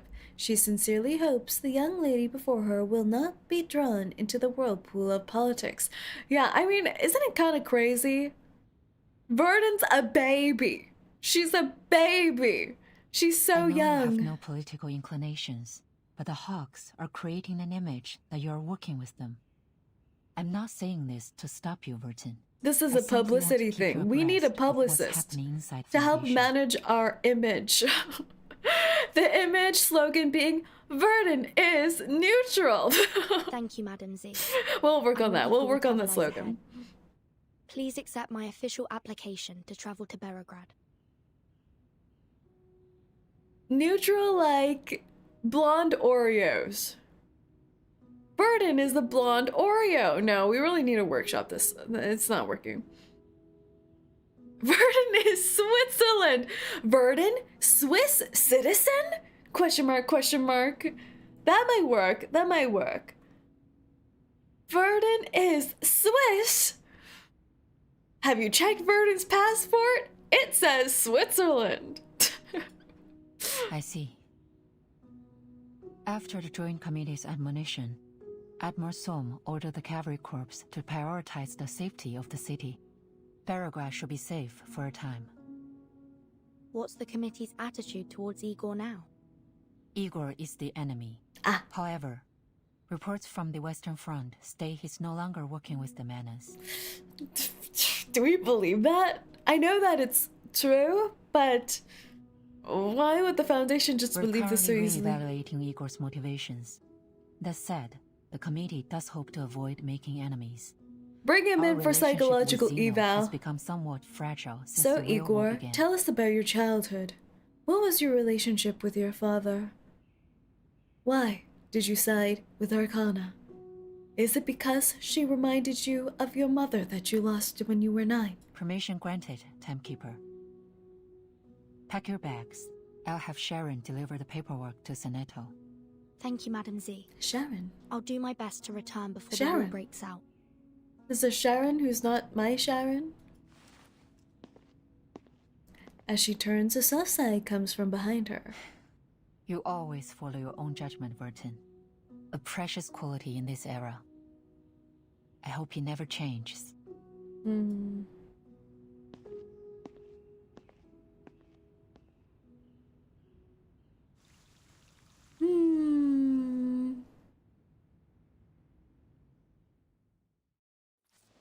Z is such a mother. Yeah, we can trust in Madam Z. We love her. Attached files. Whether friend or foe, it never hurts to understand them first. A tea-scented letter. Dear Verdon, I hope this letter finds you well. I'm sorry I won't be able to see you off.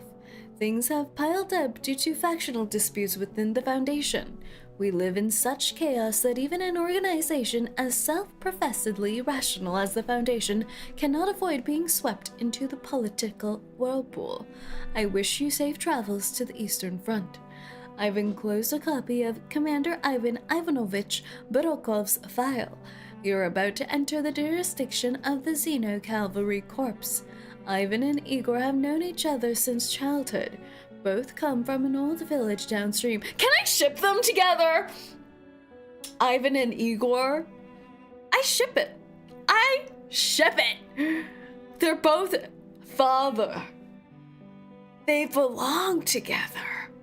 Childhood friends, split apart from differences, and war. Ah! It's good. Both come from an old village downstream of the Dawn, yet fate drove them apart. Fate! Fate! It was fate that drove them apart along the same muddy roads. They once commanded two separate units within Xeno, nominally independent, but with an unspoken understanding that lingered. There's lingering feelings, lingering between them. Commander Ivan is difficult to gauge.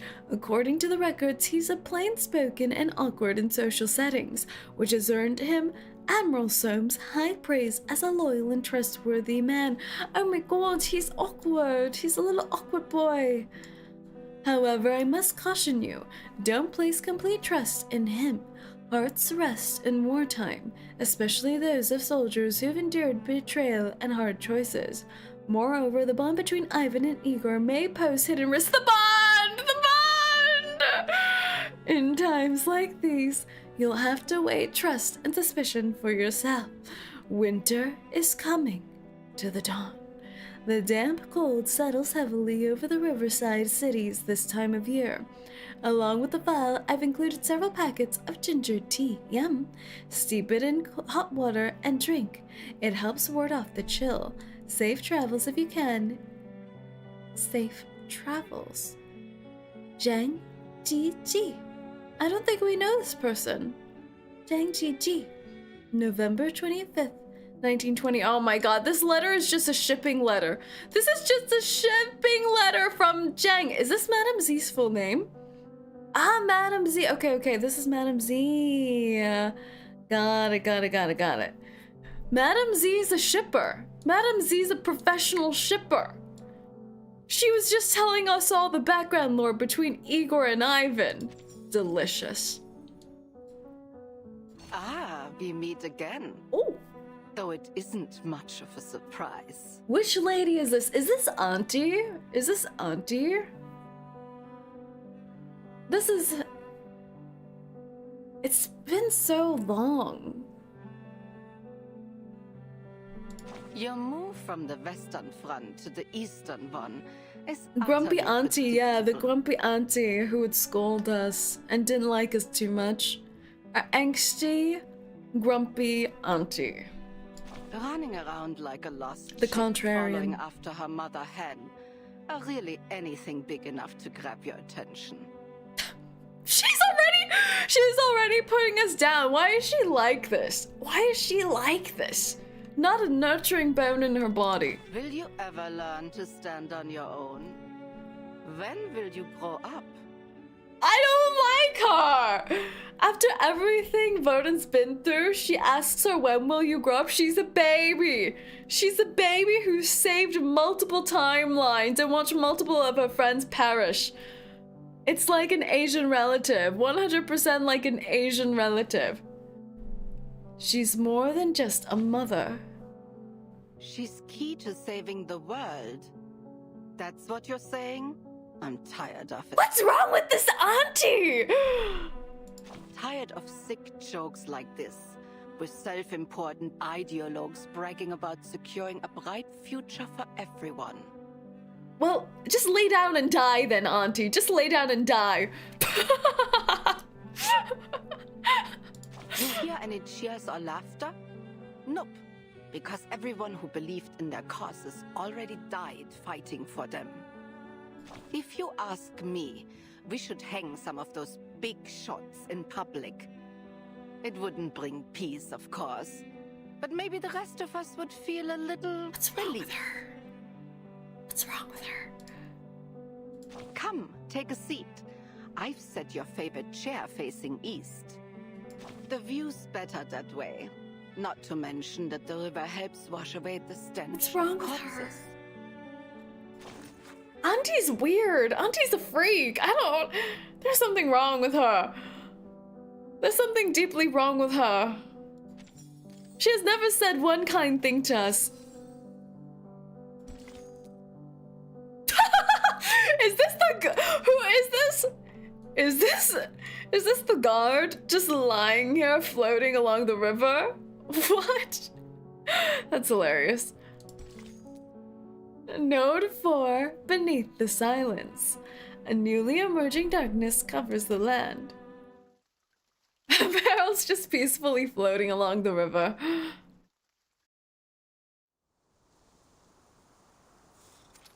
Enjoying watching the clouds. Hey! I got something! Sasha! Sergei! Sergei! You just got shot in the leg and you're going to be traveling into the water with that wound? Not far from the camp, Sergei has been watching the horses while he fishes, undeterred by the danger brewing across the steep step. He's gonna fish up Meryl. The fishnet he failed to steal last year ended up in his pack before he left home. Old Somov put it there himself. Got it. Bog, Swami, this is heavy. Must be a big one. Come on, Sasha. Oh my lord. Put your back into it. The two young men, children of this very river, use all their strength to drag the fishnet to the riverbank. Have you ever caught a fish this big before? Never. The fish done all the growing this year instead of the crops? They're gonna eat Meryl. Just a bit further. Grab tight. I mean, they did mention my being mark. hungry. 1, 2, 3. Oh. They stumble back as they finally haul the net ashore. Go check it out. I dare say even my dedushka has never seen fish so big. Please! Put some respect.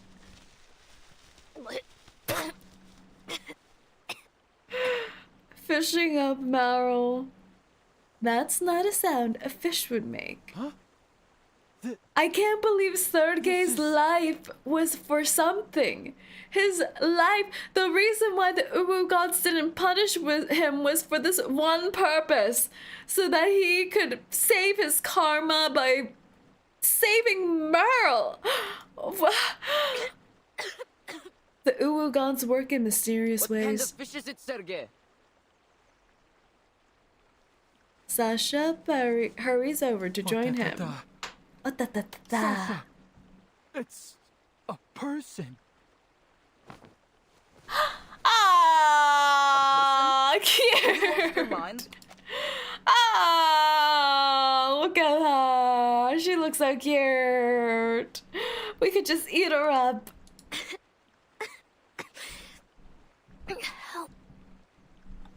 Help me.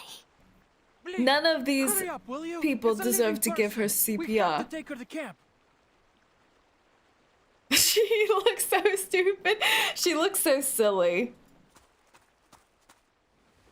But the silliness makes her cute. That's how 𝐒𝐚 captures for interns.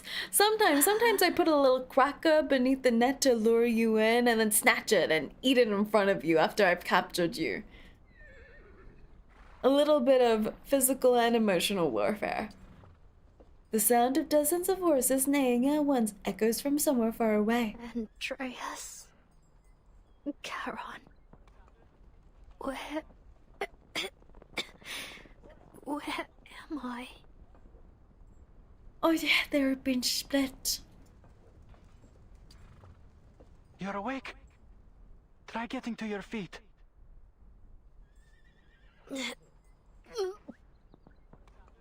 My head's... She has to meet with Lilia. I can hardly... Whoa, whoa, easy now. Just try and take a few steps. It'll help, trust me. What do you know about drowning? Meryl doesn't know how she gets to her feet.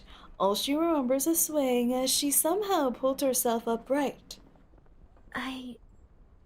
There she is. What is this place? Relax. You're in the 𝐒𝐸𝐴 camp. It's safe here. Zeno? Oh, you've... Isn't this the place she was running from? That name is like a hell-bent killer pursuing her to the ends of the earth. It's fate, guys. 𝐒𝐸𝐜 doesn't notice the unusual panic that grips her.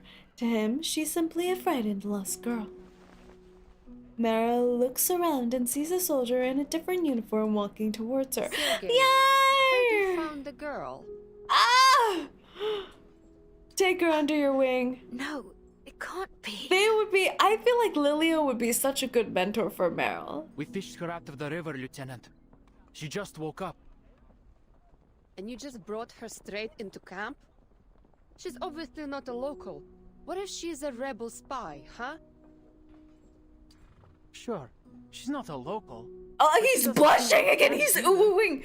He's reinvigorating his ooh-woo levels. He's upping his ooh-woo again. Lilia steps closer and stares at her for a long while. Fair enough.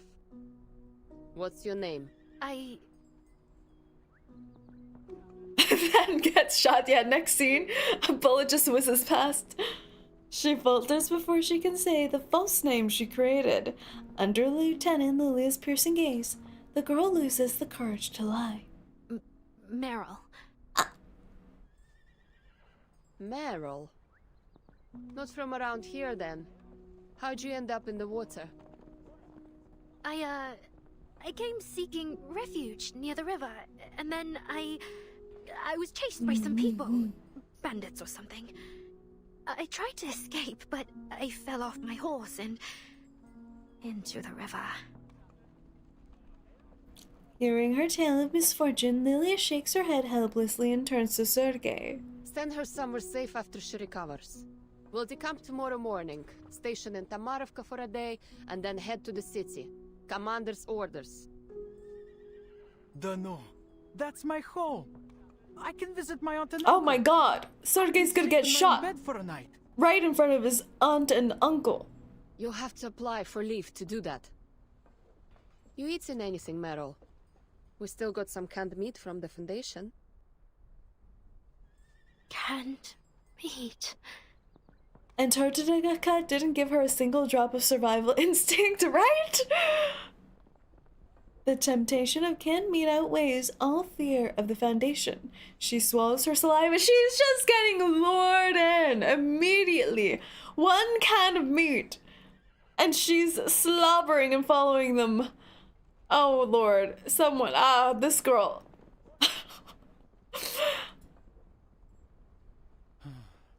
Too bad I only caught you today, huh? Why is he ooh-woo blushing at her? What is he trying to put on the moves with her? What is he doing? What is this? And this, 𝐒𝐸𝐜, back up. Sorry? Don't worry. It's not every day you fish a person out of the river. Oh, by the way, you can stay at my uncle's when we arrive in Tamarovka. Meeting the family? It's no Zimny Dvorets, but it's better than a tent. That's for sure. You live with your uncle? Yeah. Father died at the front 4 years ago, and my mother was sick. Lost her 2 years later. My aunt and uncle... Meeting his only surviving family? I do have to do farm work to earn my keep, but that's no big deal. Sharing what his career is like. He's like, I come from a humble background, doing farm work, but I have a loving aunt and uncle, and I can provide for you. 𝐒𝐸𝐜. How about you? Where are you from? You said you're a refugee. Where's your family now?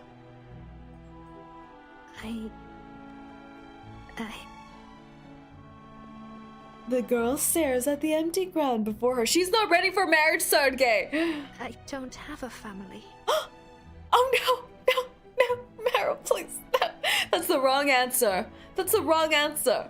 Now he's gonna think even more that you're a little sea urchin that he has to pick up from the street and take you to his aunt's and uncle's home that he can provide for you by doing farm work. It's over. Now he's like, even better. This is even better that she has no family. She's perfect. I will be her family. Sergei, I know what you're thinking. Don't do it, my man. Even the ever-slippery Sergei loses his smile. He can't help but think of that winter when his mother lay dying. I like how they described him as the ever-slippery Sergei. An orphanage took me in.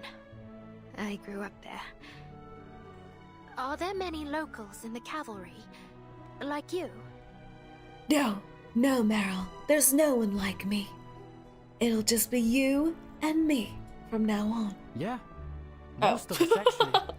Back when Zeno first got here, there were only 1,000 people. The Cavalry Corps didn't even exist. When the famine struck the steppe, and even potatoes wouldn't grow, the cavalry gave us food and shelter. So I thought, maybe it wouldn't be too bad to join them. At least then I could save some food for my family. But family, you've man. enlisted in an army. You'll have to fight. But I haven't had to yet. He's And oohing. everyone's alive and fitter than ever. Isn't that enough? He's oohing. Friends already, huh? Ah! Lily's definitely like, friends already, huh? Sergei, you're making the moves? She precisely tosses a can of meat into Mara's arms. Nothing for me, Lieutenant? Too slow. Got to get it yourself now. Meryl, silent among their chatter, stares at the Foundation symbol on the can for a long while. Finally, she slips her index finger under the ring, pulls the can open, and she lowers her head and sips the oily gravy. Oh, whoa. Where are we now? There was a time I thought you would lead us to the Where eternal. on earth? I thought you were like me. A man with ambition. A leader worth following. But look what you've become. They must be talking to Igor. You buckled while I stood tall. I have far excelled you, Igor. And the world will worship me for it. Is this Ivan talking to Igor? I don't think so, is it? No. He whips out his pistol, aims at the tall figure blocking his way, and pulls the trigger, only to hear the faint click of the firing pin. No mortal can transcend He looks so eternity, good. Krutov. Krutov. His opponent calmly draws his shashka. Your arrogance has gone beyond your means, turning you cruel and foolish. How disappointing. You can't kill me, Igor. You...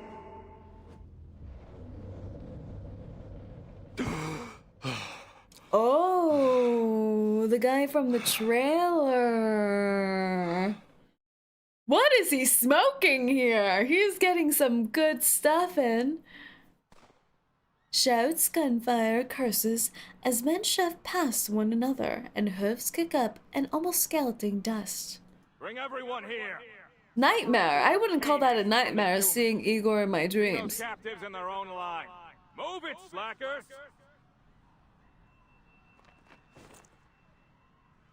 He wakes from his restless dreams. Incense still lingers in the air around him, the hateful scent of henbane clinging to his nostrils. I feel like that was Manus incense, don't you think? There was a purple, bluish tinge to it. Manus weed, exactly. Useless. I knew that witless ritualist was not to be trusted. General Krutov. Oh. Krutov's like, that was the worst sleeping, smoking weed I've ever had. As if having foreseen that the man in the tent would awake, an all-they-dressed ritualist slips inside. You have awoken, yet the incense has yet to fade.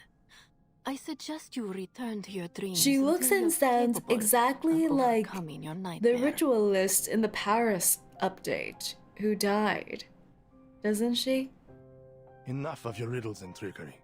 Why are you here? Captives. The first batch has arrived. Then you do as we agreed. Take the Arcanists and leave the rest to me. What part of that do you not understand? There's a fan theory that the ritualist is animus. Interesting. There is a peculiar individual among the captives. Unawakened. We didn't discuss how to deal with them. I don't know, she seems a little like more coy now in this youthful body. Unawakened? Those can be particularly useful. What do you know of it? Are they talking about Sharon? Thanks to the knowledge bestowed by her, I was able to glean some insight. Though I'm surprised to have encountered it here. It seems the human fools named it after a mythological deity, as if by doing so, it would somehow render it capable of resting their sinful souls in peace. Interesting. Take me to it. You know, haven't we seen this guy before? I feel like we've seen this face before.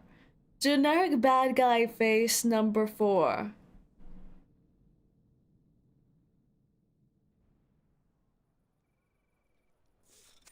She doesn't seem to yap as much as Animus. Yeah, she seems a little less grumpy and less yappy. Between the thudding of sandbags hitting the ground, bursts of gunfire echo through the camp. I don't like how much blue goop is in this camp. Like, what is all this blue goop? Did they play paintball here? Sharon, be careful.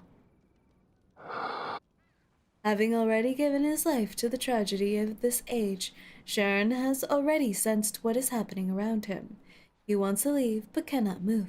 Not long ago, a ritualist scratched a series of symbols beneath his feet, binding him to the spot. Oh my lord! Oh god! This is, oh my... Garon, is it? They're gonna be... Oh, they're gonna do sick things to him. Oh god. He senses the approaching footsteps only when they are already close, then turns toward the voice. Why did you kill those who surrendered? Well, too many mouths to feed. There isn't enough food across the entire Dawn to keep everyone alive through the winter. You could have set them free. They were only civilians. They would cause you no trouble. Civilian implies civilization. Civility, wouldn't you say? The Cossacks are barbarians. Setting them free would only bolster my enemies. I will not take the risk.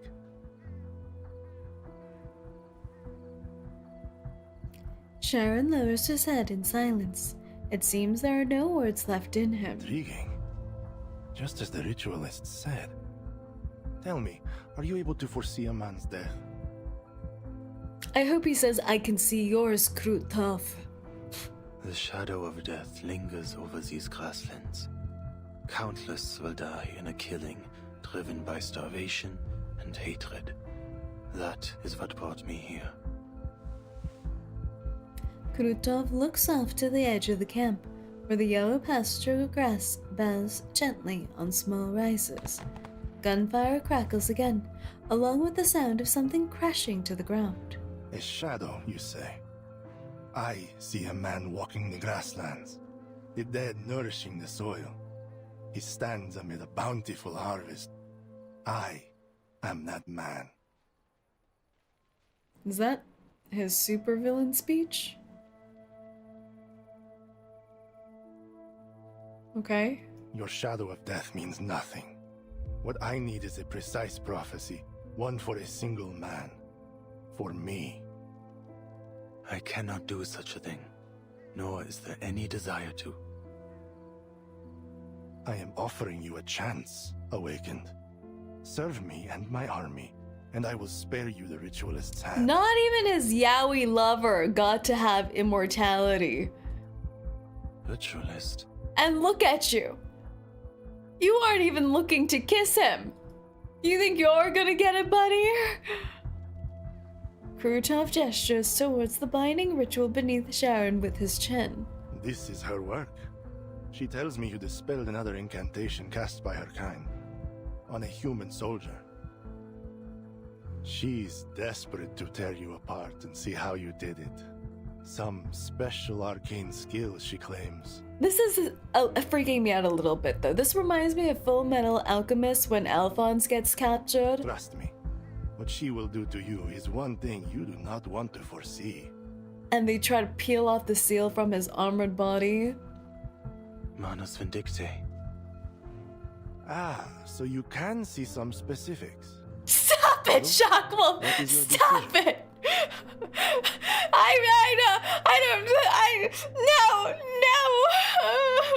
No. Neither your enemy nor your ally. There is nothing I can do for you but bury the dead. Krutov fixes a gaze on Saerin as if he could tear through the cloth covering his face with sight alone. I thought the sentence was gonna stop at as if he could tear through the cloth covering him. I'm like, oh my god, he wants to undress him. Difference of opinion. Why am I surprised? We don't Just ship like it. The rest of them. Hashtag One we bad don't decision ship after it. Another. His cursing seems to be directed at some invisible onlooker rather than at Saerin. And I am left to right their wrongs. It seems only I can. I gave you your chance. Freak. Wow, rude. He's the toxic yaoi love arc. Like, you can choose to go for this love line, but he's toxic and berates you and has a lot of self-hatred as well. I don't ship it. I love how Meryl's still floating here. Just chilling. Just chilling here. But alright. I think we might do some rolls. Since we started stream a little later today too, it's gonna be a little bit of a shorter stream, but let's do some rolls, shall we?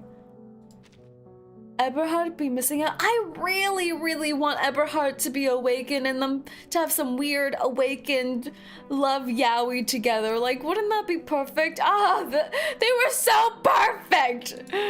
They were everything. I'm sad. I'm really sad. Their ending was so sad. I grew to despise the night. There was a time I enjoyed late-night dances and Mamulialda's midnight snacks. Codes. I'd stay on your basement forever if you do one more. How dare you? What is this? One more node. One more node. One more node. Shall we do one more? Shall we do one more? Hum. What will you offer me for one more node, What's on the trade deal? The army yearns for more war. What? One more node. Also, it might not be a white-colored gift, but happy White Day. Oh, thank you. That's true. It is White Day. You're right. Happy White Day. I see. So the trade offer. I've received the trade offer. Let me consider for a moment. To take or not to take. Oh, we got someone offering a toe. We got someone offering eternal slavery in my basement. And we got a White Day present.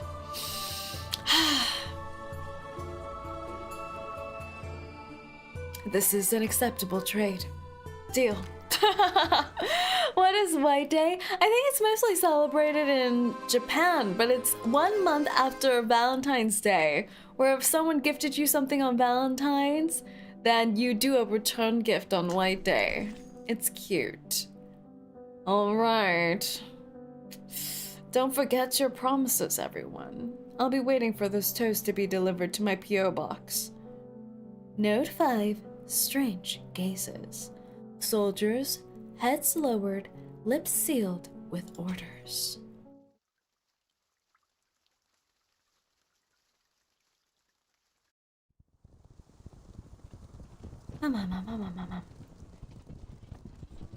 You did gift us that one art, that is true. Thousands of war horses.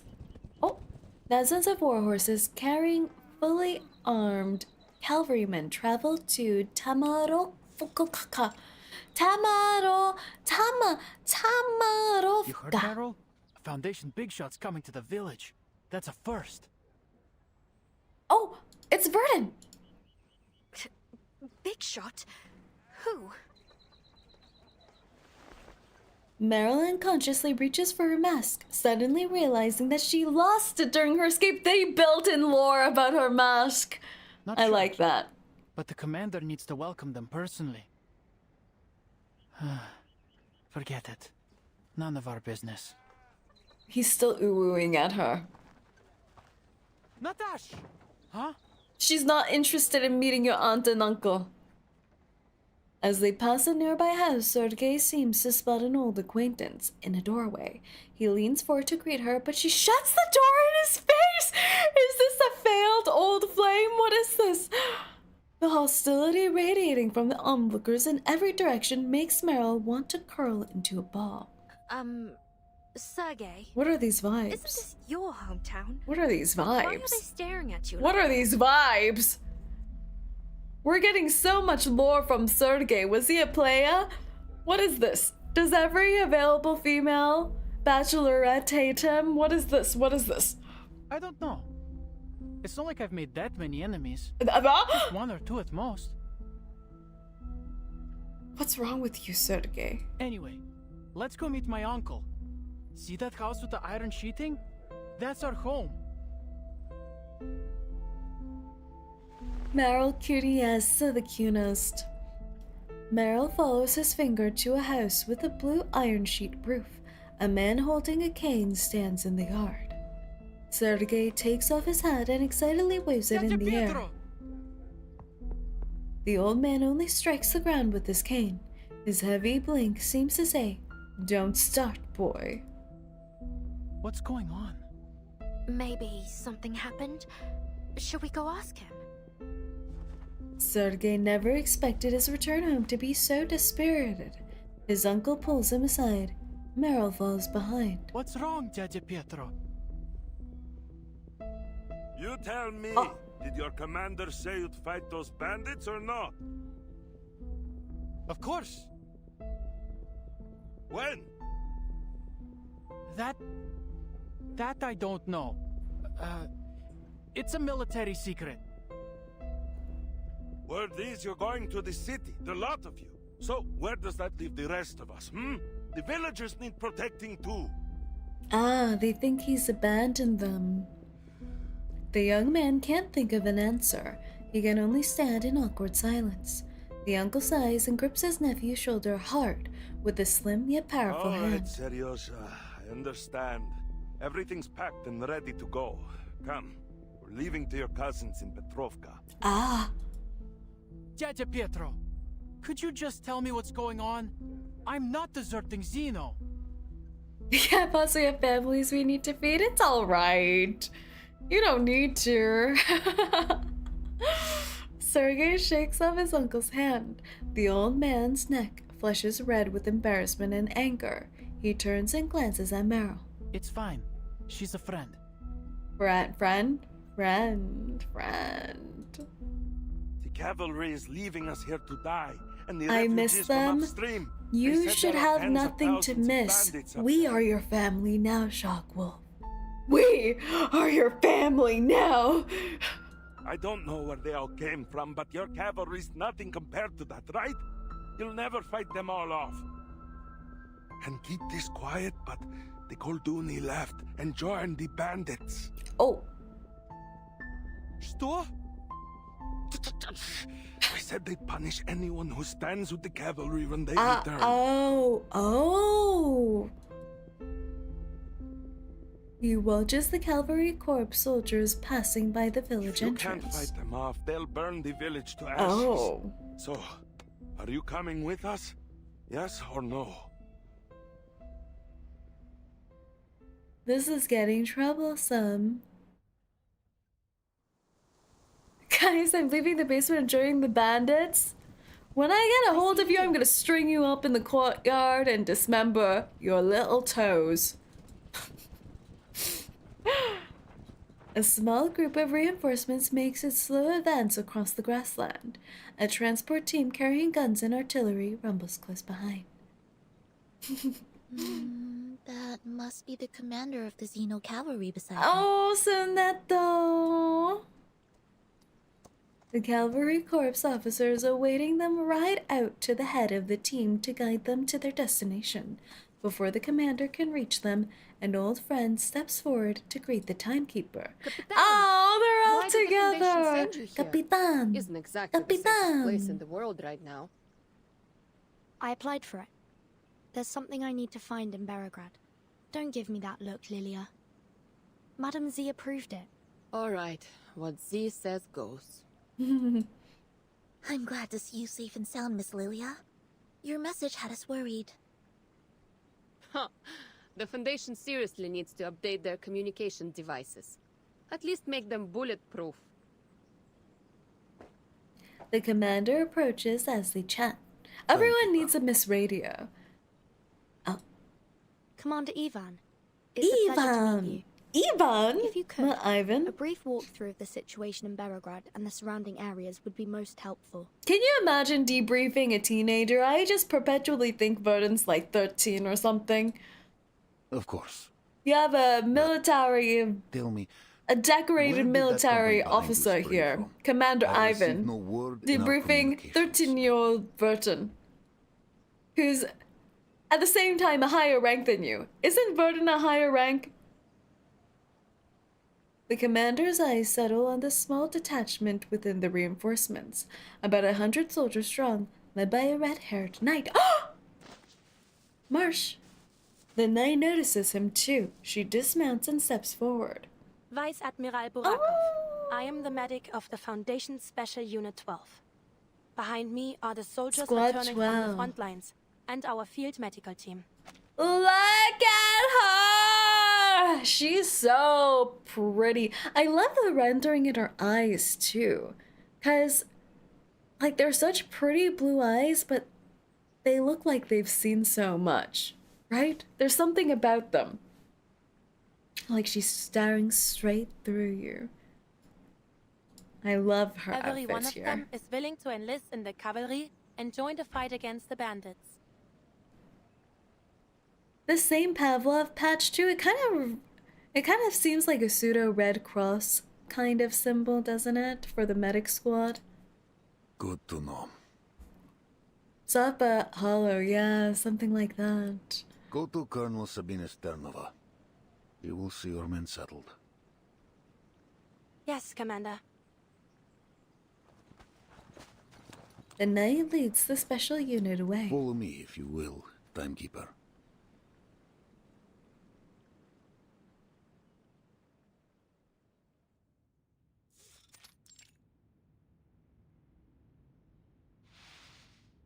Intelligence has spoken.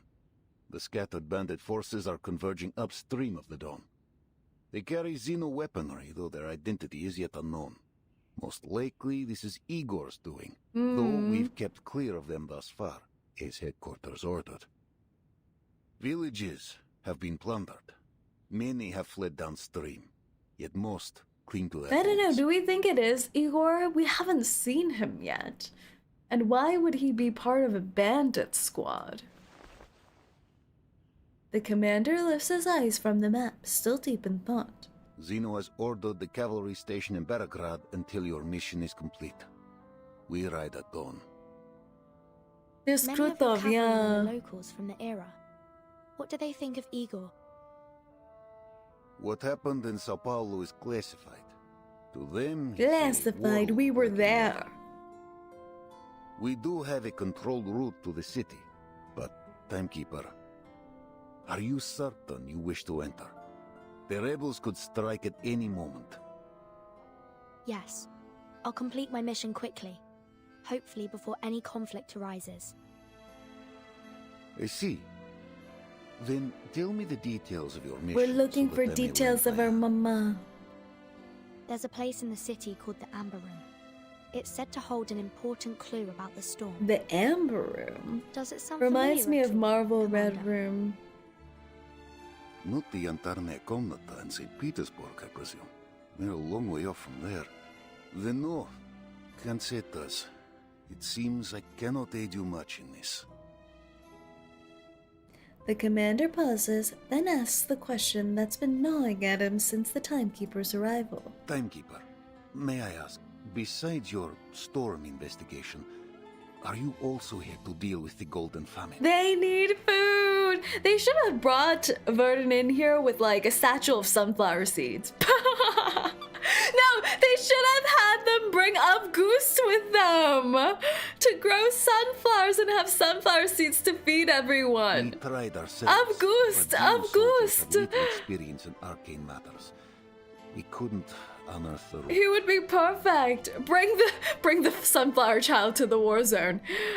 It's not like he hasn't experienced it before. I'm sorry. I didn't receive any information on that matter. But I'll keep an eye out for you. I see. The cavalry will aid you in any way we can. But with our strength as it is, I cannot guarantee the safety of Belgrade. I'm not sure how much it will help, but I heard reinforcements are on the way.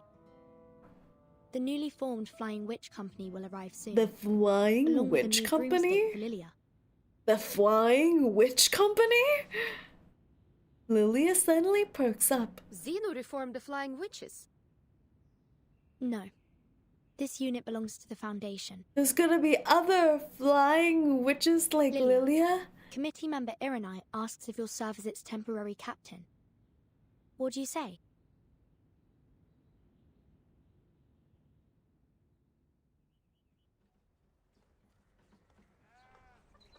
Cernova gestures to a lonely empty house. We haven't seen the owner of this place for 2 years. The elder said you can stay here for a few days. This is spacious. If you ignore the decrepit, if you ignore its decrepit state, it is a fairly decent place for a short stay. Yeah. The stable in the yard still needs some fixing up, so the cavalry will have to take care of your horse, if you don't mind. That would be kind of you. Thank you very much.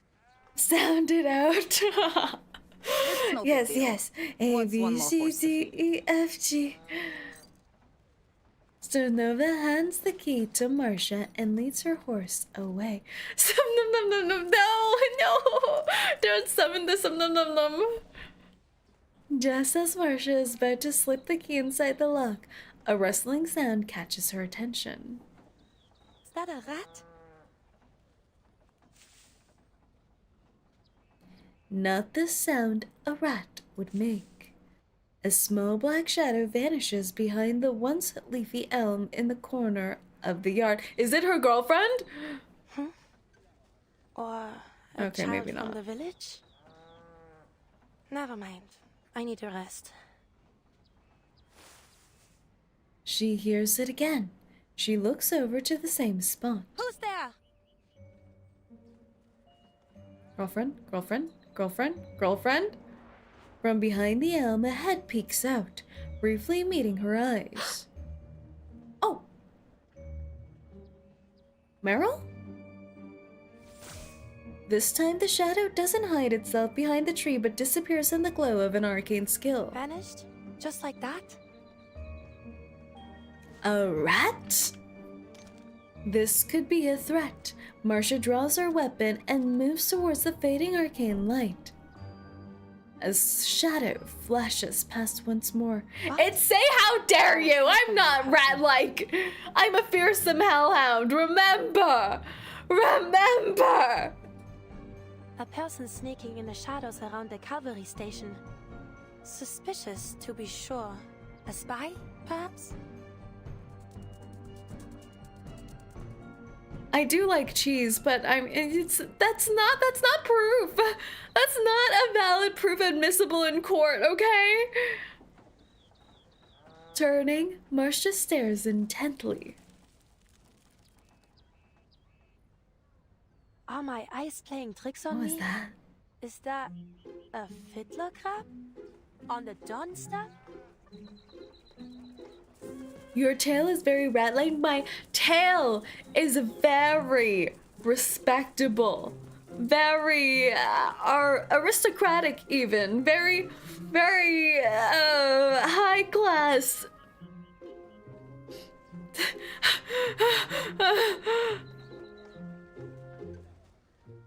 What is happening? Crab! We're fighting a crab! We're fighting a rat crab! What is this?! This reminds me of the things in like Elden Ring and Dark Souls games where you have to hit them or else they disappear and run away. What are those things called? Moon-eyed fiddler mutant. I've never been good with restraints. Targets where This may sting. Alright, time to crack some Neat codes. crab. Oh my god. It's more than half the size of 𝐒𝐴𝐚𝐥𝐬. Keep calm. Fat According to my crab. calculations. The loot bugs, yes. Oh! He gets tiny. Wait, he's cute when he's tiny. Can't he stay tiny? Enemy reaction predicted. Targets where confirmed. I wish he would stay tiny. I'll handle the tech support. Enemy piece overloaded. Stay back, I say. 2000 damage by 𝐒𝐴𝐚𝐥𝐬. 𝐒𝐴𝐚𝐥𝐬 is on an apple-only diet. What can you expect? Oh! Got you! Forced into a corner, the fiddler crab snaps its oversized claws in the air. Why is the crab kind of cute? Shapeshifter, this is absurd. How would a fiddler crab Absurd. make it out here to the plane? She said absurd. Marsha's absurd. And might I remind you that you're too big to be a crab. Enough, Shapeshifter. This is absurd. Absurd. Enough, Shapeshifter. This is absurd. Cute. A crab in the middle of a battlefield too? Like how? The same glow returns, the light surrounding the fiddler crab bending and distorting. It reveals the figure of a girl! It's like an old school Disney movie. Ah! It's from the trailer! What the heck? Meryl can shapeshift into a crab? What? The newly appointed medic of the 12th Squad locks eyes with her team's deserter!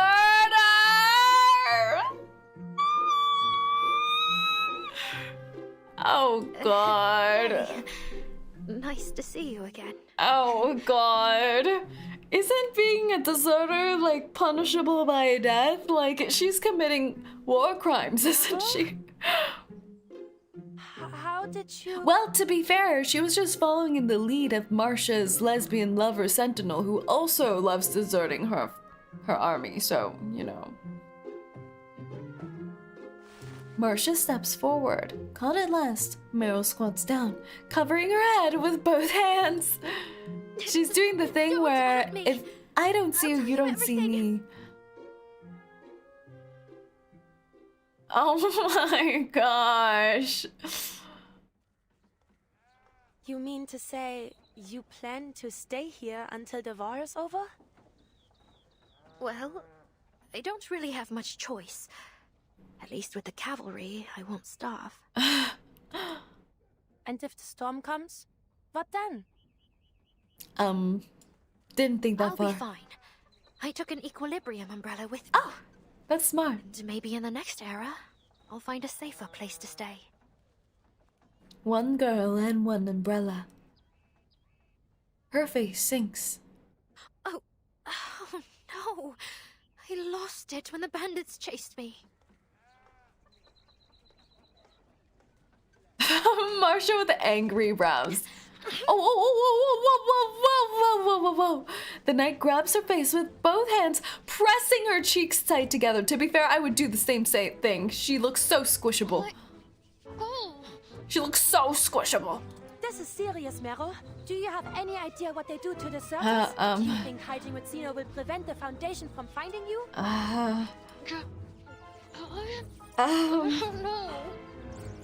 You may survive one storm, but what about the next? And the others after that? Umbrella.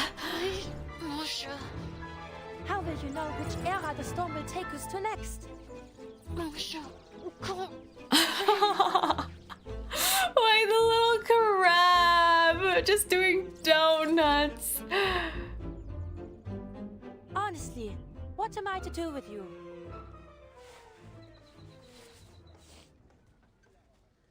Meryl hangs her head, rubbing her reddened cheeks. To be fair, Meryl did not think about any of this.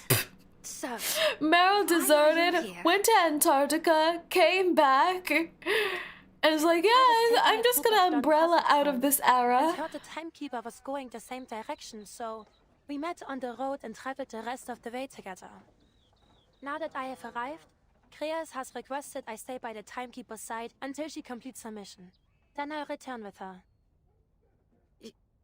You're not going to bring me back to 𝐒𝐤, are you? Marcia leans against a worn pillar, looking deeply downcast. You know, I'm gonna be honest, I don't even remember why Meryl deserted. Like, what was her motive? Did she just think one day, nah, I'm over this. Goodbye. Wasn't she personally recruited by 𝐒𝐤? Comes the Foundation. Either way, I'll be sure to bring you back. She was like, all right now, I've had enough. I'm gonna go to Antarctica now. She saw the horrors of war and didn't want any part of it.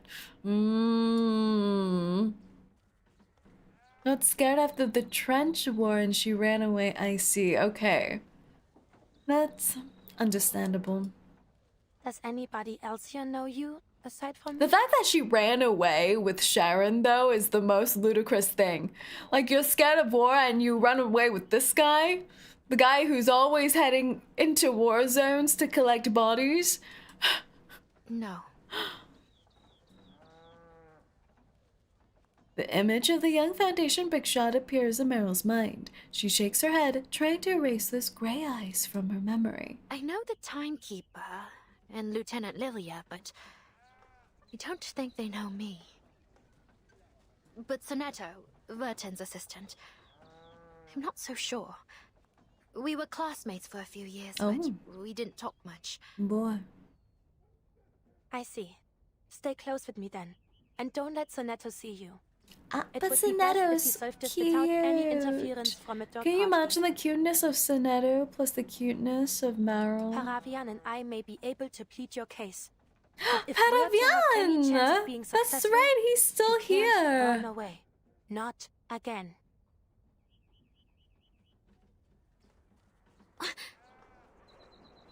They're gonna put a leash on her. A sharp noise breaks the silence, startling the still nervy Meryl. She jerks her head up, but sees only a few swirling trails of condensation lingering in the sky. What is that?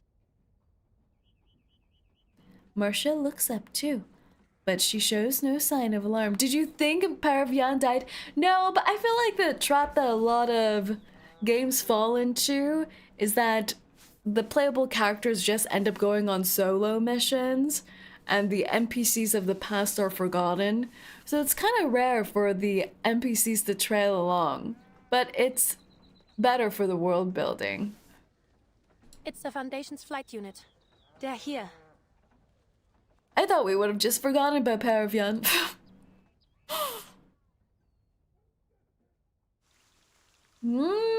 Oh, that was cute. The meeting back again. The face squish. The face squish. How relatable. I would squish that face. Squish that face too. All right, that was a good note. I'm happy I did that. But now it's time. Now it's time for rolls. Whose banner is it right now? Is it Marcia's banner? Ooh, and that got us one more roll. Let's go. Let's go. Look at her. What is my record? 10, 20, 30, 31? Oh, but this is just the record of past 90 days. I could have potentially done more. But 31. And we have 30, 40, 40 something rolls or something like that. Boss the trail. We'll do that when we're back next week. Okay. Let's go.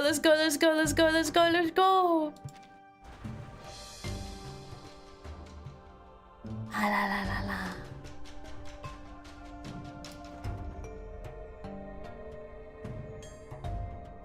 Is this it? Is this?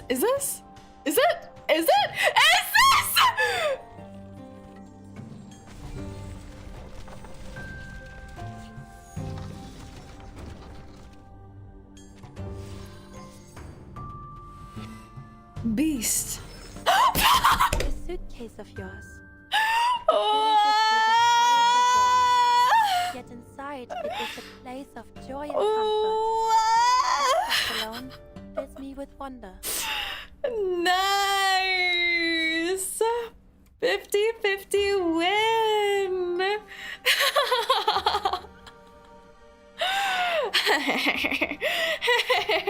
My Nikkei luck is spreading. She can't keep getting away with this. So, how many of you don't have Marsha? How many of you don't have her?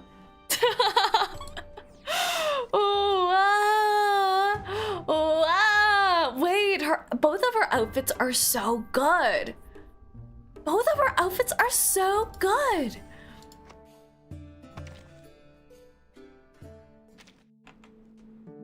Where is she? Oh my god, I need the Muldeer outfit.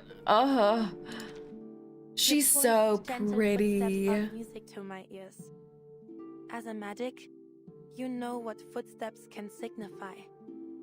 When they come fast and heavy, they often carry death on a stretcher. Oh, look at her gaze there when she talks about death. So pretty. All right. Oh.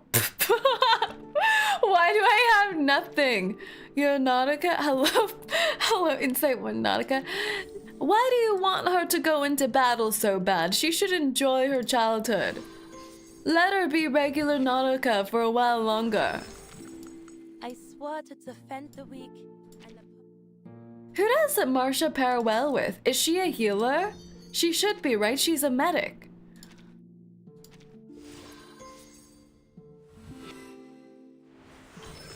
Wow! From the bottom of my heart, I want to preserve it and savor it again. Look at this fit. I love this headpiece. Like the knight's helmet, the lower half of a knight's helmet, and then putting it up like this. Kind of like it's a pseudo bonnet. How pretty. The shining foundation symbol, the shoulder guards. Wow.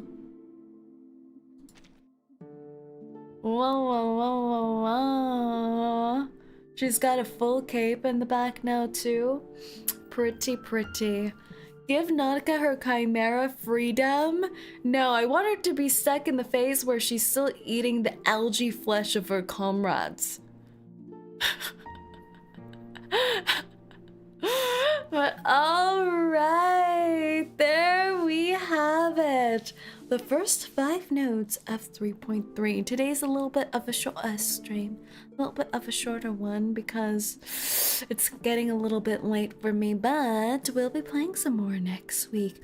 More Nikkei, more Reverse, maybe some more Love in Deep Space next week because we missed the Love in Deep Space stream last time, so we might make that up.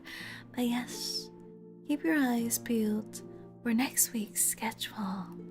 Well, it feels like it's been so long since we played Reverse. It was nice getting back to it, and I hope you all liked it. And I'll see you all next time.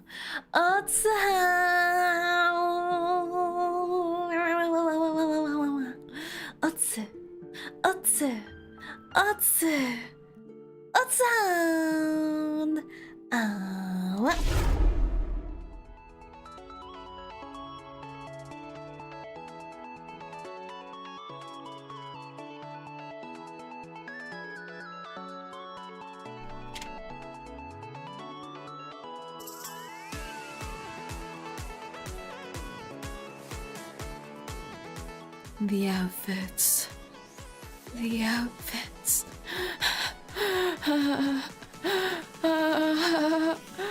The multi jiggle physics. Must resist.